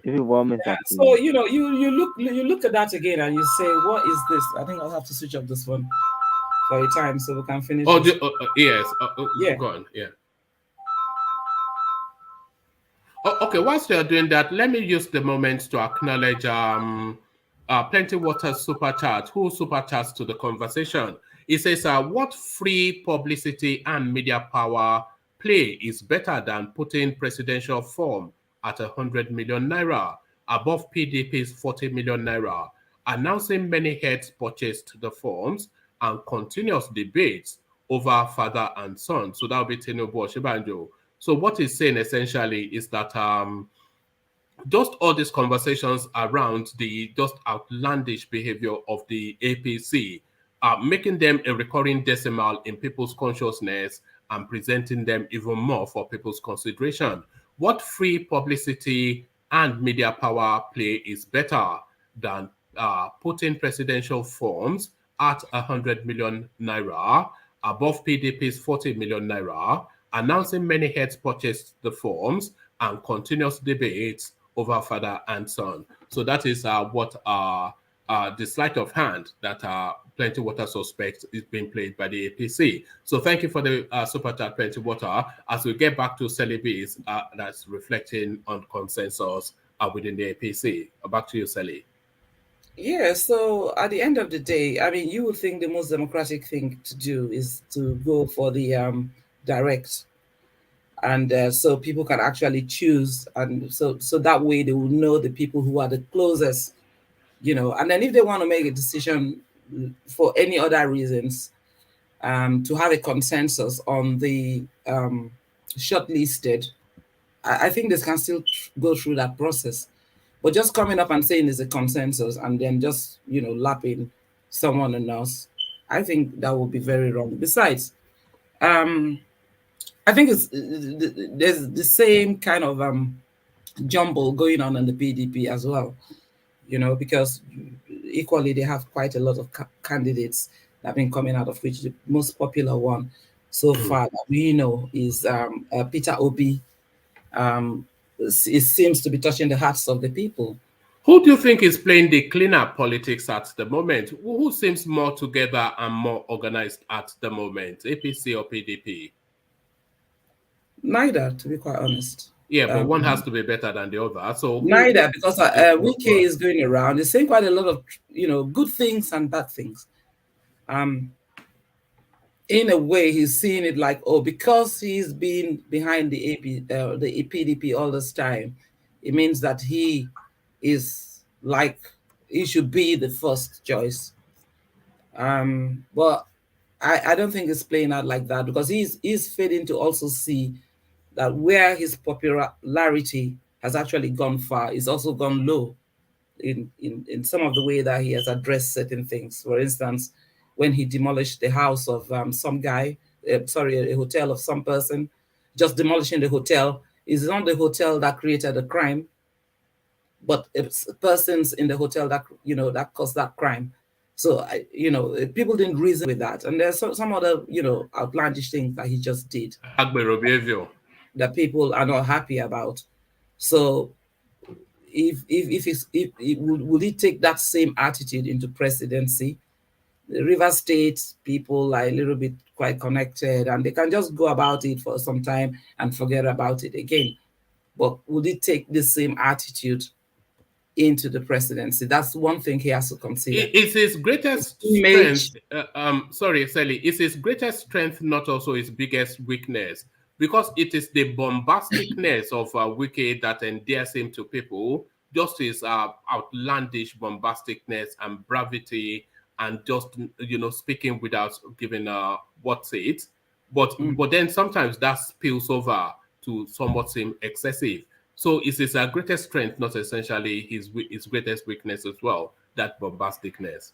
Well, somehow it is. But then again, he's a grown guy. I mean, he's a grown man, mature man. He's been a lawyer. At least he studied law. So he's educated. And he has to realize that image also counts.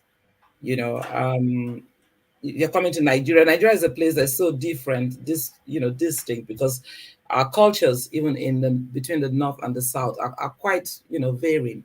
So he cannot come out with that same attitude or that same image of being so outlandish and doing things the way his mind goes, or the way that he feels. People see it as, not coherent. So what's he going to do about his image, and how not late is it to change, his demeanor, to change his, his basic way of, expressing himself when he's not happy and when he's happy. He has to be able to contain that and make sure that he just doesn't come and do things or say certain things and so on, and expect that everyone in Nigeria will agree with him. So he's just, when he says the nice things, it's just like any other person like Shaore doing it, or even any other Nigerian like we have got a lot of these people, that speak up like Fela. They just, bombard, but so as a governor and someone in office, he needs to be a little bit more, tailored as to how he delivers his objectives and what he says in public. You cannot polish a turd, but there it is. So thank you, Celibis. For reasons of time, let me go from you, Celis, let me go to Thomas, but only leaving you on the promise that you will join us later, because anytime you come, people always DM me that we want to hear more from her, but she rations herself like a like a precious gem. I forgot to tell you that I'm planning to go to Nigeria for a week. My God, good luck. Yes. So fasting and prayers. Fasting and prayers. For my dad's 90th. Oh wow, great age. Oh, nice. Well done. Nice. So it's worth it. Yes, it's what it is. What it. You know, people are living forever now. You know, people are celebrating 100, whatnot. Mm-hmm. I think my mom will be joining your dad in just a few years' time. You know, wow. maybe in about 7 years or so time. So yeah, you know, and it's still sprightly, still energized. You know, she'll still out argue you and whatever. Uh-huh. So yeah. That's what we want. So happy birthday to daddy. So well done, Celibis. If you get to Nigeria, give us an on the floor report. Take some videos and DM me on Instagram so we can show. Okay, I'll do it. Especially of your community. We want to see community type things. So the creeks and the Sapele waters and whatnot. Hey. So that's Celibis, the silky tones off. So thank you, Celibis. As we go on to Thomas. So Thomas, are you still there? I'm here, one man. Ah, brilliant. Good to have you, Thomas. So let me take you to the space then of Tinubu's response to that, avalanche of concern about his state of health, only because he's showing signs of debilitation mentally, physically, publicly, severally, copiously. But he comes out now to address it because he can no longer ignore it, and his response, I am not sick. So does that then douse your concerns, Thomas? Good evening again, everyone. One man to me, as his age, is claiming 69. No, it's done 70 just recently, according to him. Yes, according to him. Now 70. As his age, there's a peculiar, maybe some things we know about that age, some people go through. So maybe he's trying to hide something, we don't know, but the age is not his age 70. He may have maybe blood pressure, maybe hypertension, maybe there are some small things that go with that age. Scoring. He has scoring. And I don't know about that. One man. What's scoring, by the way? What is it? Do you know what it is? Maybe dementia. I don't know. No, dementia is not scoring. What do you mean dementia? What's scoring? Scoring is like a lunatic now. Oh, all right. Okay. Well, yes, he has scoring then. He has scoring. Eh? So there's some age illness go with that age. So, but if the man said he's not sick, let's give him a benefit of doubt. Maybe he's not sick, or maybe we are the one looking at him. Maybe it's sick. So, let's see how it goes. Because the last time he went to London, he went to America. He said for knee replacement, and he went to the UK for recuperation. Then I don't think he has been in UK for any medical treatment since then. So let's give him a benefit of doubt. Maybe he's not sick. We are just looking at him. He's not sick. But one thing that I know, the man is not 70. The man will be. Were you there at his birth? No, I wasn't there. But mere looking, because I remember the last time they put him side by side to Charlie Boy. And Charlie Boy looked like a young 16. Well, that's down to genetics now. That's down to genetics. One man. And lifestyle. That's genetics and lifestyle. One man. If we are saying of lifestyle, we will be thinking maybe Charlie Boy's lifestyle is even worse than Tinubu. Because he pierces his hair and he dresses funny. That's why you think like that. And you know that Charlie Boy is an Ajebota boy, you know. You know his father was Justice Okuta, you know that? Yes, I know. Yeah. But some people argue it that the picture was circulating on social media, putting them side by side, comparing their age. You can see Charlie Boy still looks more energetic, fit, and So, but I'm not. Tinubu is not 70. You know that they say you know that they say Tinubu has a penchant for that white powder. You know. Yeah. Have you heard that as well, DOG? Of course.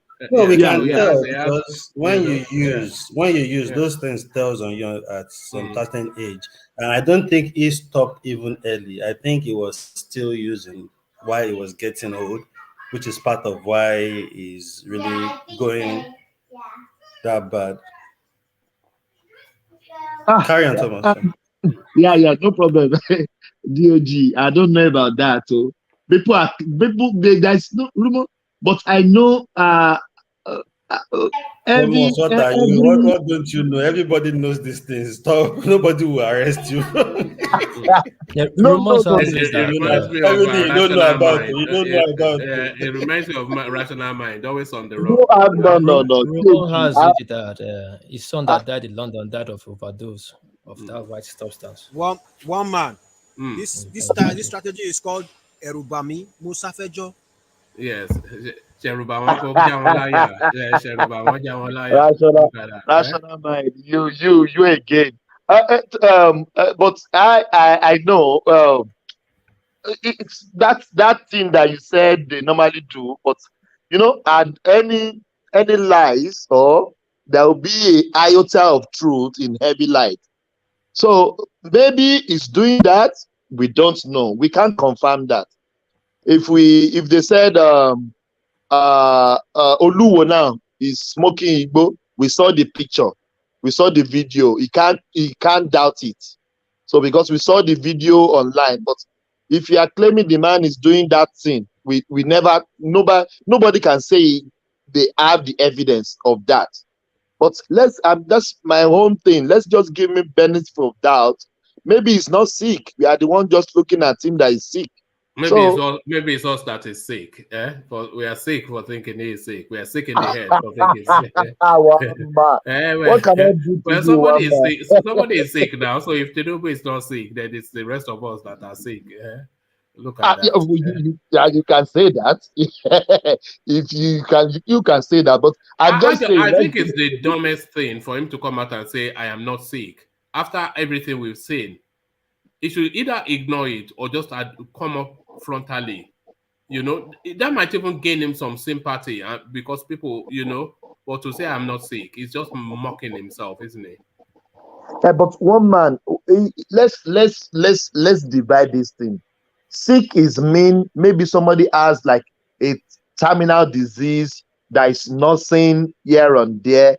But I said earlier on, there are some things, there are some petty illness that come with that. Sick is sick now. Sick is unwell.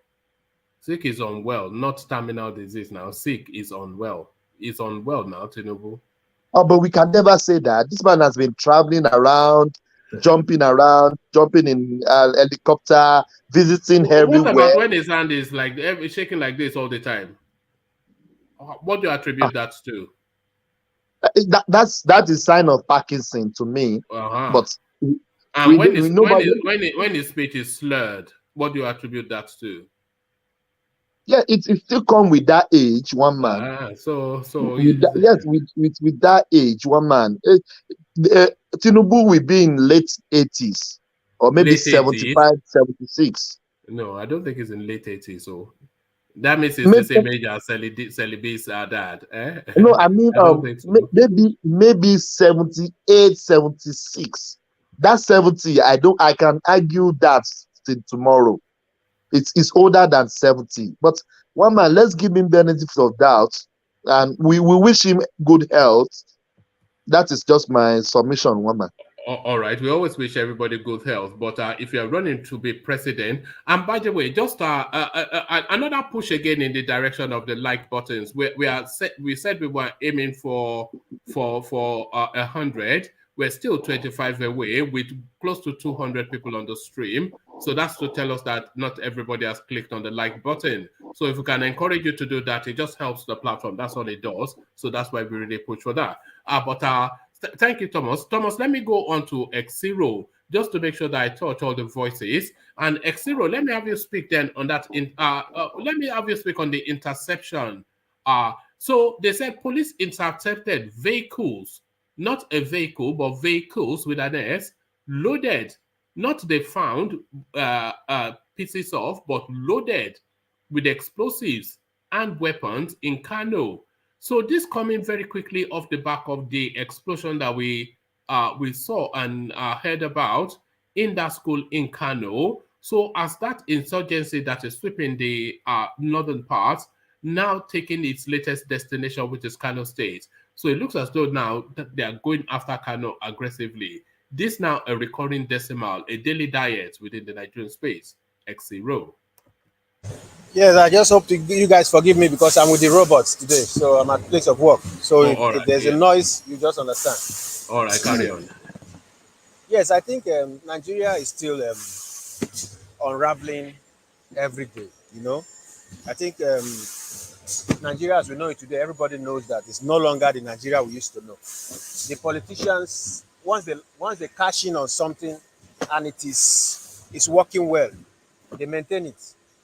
We can see the violence that is happening everywhere in the country, and it seems to be giving results for them. So they are just getting prepared for more violence to be able to use that as a scare tactics to get things in their favor.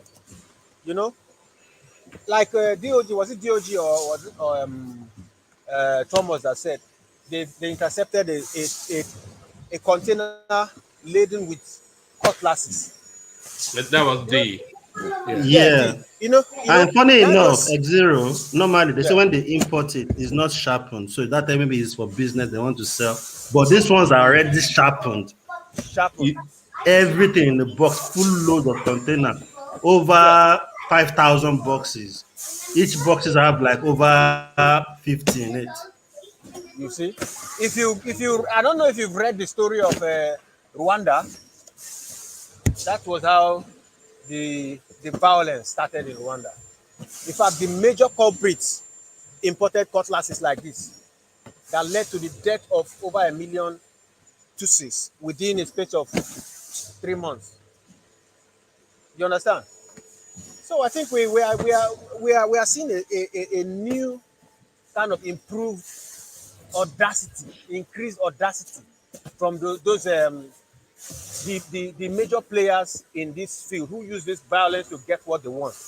You know, they are now ready, they are now preparing grounds to take over cities.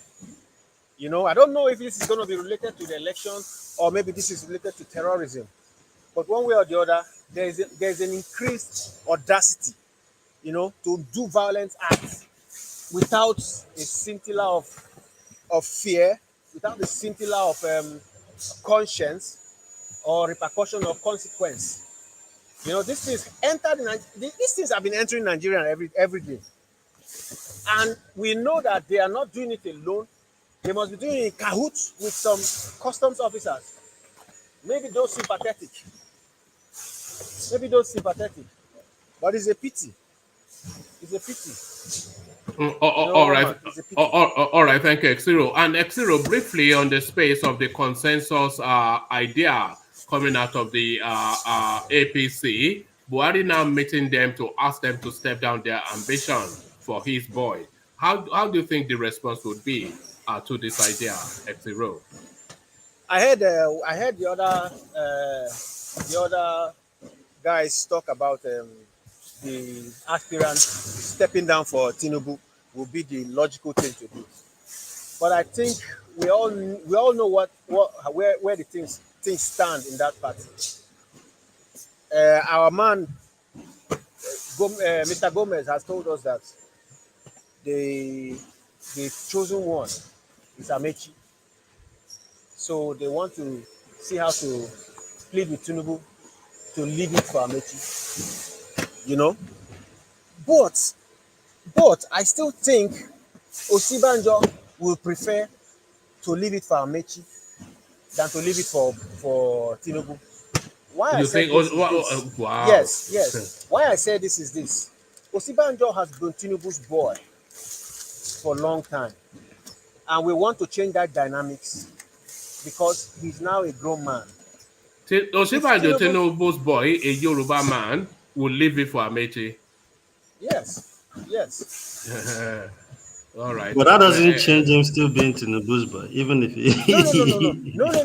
I'll tell you one thing. There's treachery left, right, and center. Nobody wants to stay under Tinubu anymore.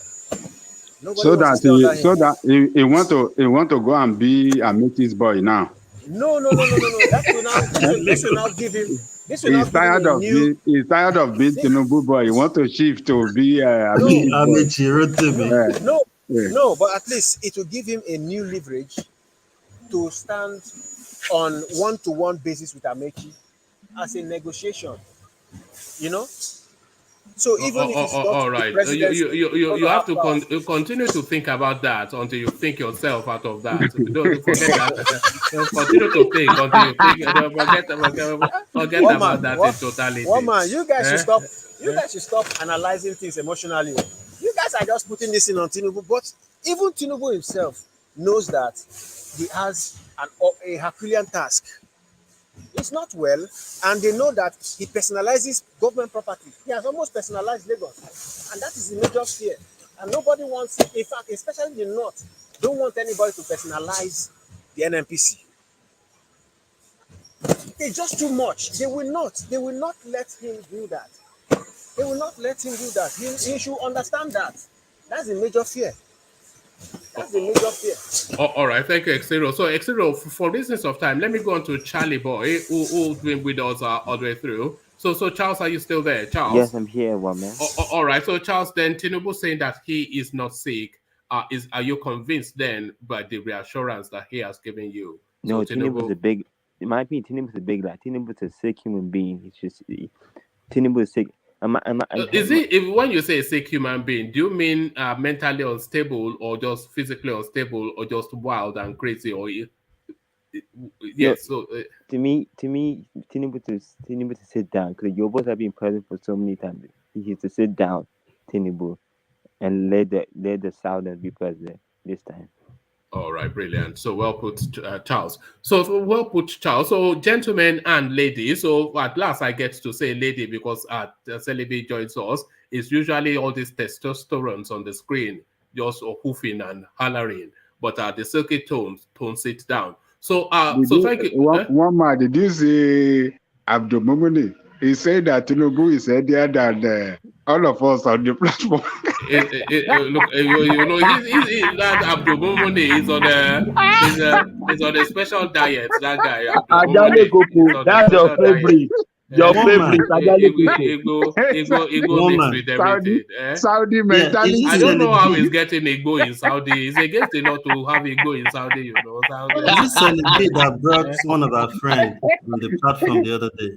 Yeah, it was Celis that brought that. Where's your friend now? Because me, I enjoy when we have women voice and it's give us other dimensions. You know that your Pepe Pali. Where is she? She ran away. You couldn't handle the smoke. No, she's my sister actually. She's my younger sister. Please bring her back. Stay away. Yeah, she's very political. She's extremely political. She's close to all the people that she knows all the people that matters in politics in Nigeria. Wow. And she claims to be Goodluck Jonathan's daughter, which physically or spiritually. No, she follows him everywhere. She follows him. She adopted him as a second father. All right. Wow. Please tell her to come if you are not here, because for me as a person, I think when you guys come, you bring another dimension to the way, because sometimes everybody just think in one direction. But when you come, you bring another dimension to how we should reason about things, which I enjoy. And I think most ladies, I think Beer does that. It's just that Beer sometimes quarrel with everybody. No. Beer is also on a special diet. Yeah, I wish Beer is on Abu Mumini's diet. Rather than defending herself as per, the Igbos being criticized, which you always be criticized. I mean, Niger Delta was even worse after Goodluck Jonathan took over. Because even on the platform where I was with my other University of Jos alumni, I found that, they were just trying to hurt my feelings all the time by criticizing Goodluck Jonathan and criticizing Patience Goodluck. And I used to really feel quite bad about that. and I felt that they were just doing it to, hurt me. Well, at the end of the day, people will talk and talk, and then that will end, and we'll go on to the next thing. But things never stop happening in Nigeria, so there'll be a new. And I think that, to be honest, I think that's the problem. Sorry, woman. I need to just say this. What Salibi just said, I think that is the problem with us Nigerians. Sometimes when you come and you want to trash out serious issues, people try to get at each other with tribalism and all those things, which even take us off the solutions and what we are talking about most times. And it's what discourages some people even from coming to most of those platforms you are talking about. But if you stick to your points, like Bear, I mean, I'll advise her to stick to her points and make her own footage. Not just what people are saying. She comes for the quarrel. You're right. One man will always yab you. He will always yab you in a way that, so you have to stand, and you have to be strong, and you have to fight back and make your points. All right. Well said, Sally. So sorry, I must dash off. I have to cut a shop before it closes, which gives me a 20-minute window. So thank you, lady and gentlemen. One man, it's not always nice when you say those things. Don't tell us, just tell us you are going to a shop, you have a shop, and you are having us here. We are important, we are more important than that shop. No, I don't have a shop. I have to get to a shop before they close. You have to buy his groceries. You have to buy something before the shop is closing at 4 o'clock. So this has not become a full-time job. You have to check your this advert that are coming in here. This should be your full-time job. It's a 2-hour session. It's not. No, I don't run a shop. I have Let to him go to a shop.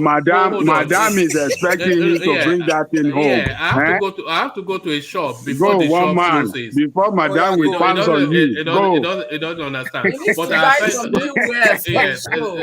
All right. Some new wares for the show. All right. Thank you, everyone, and peace. And thank you, Sally.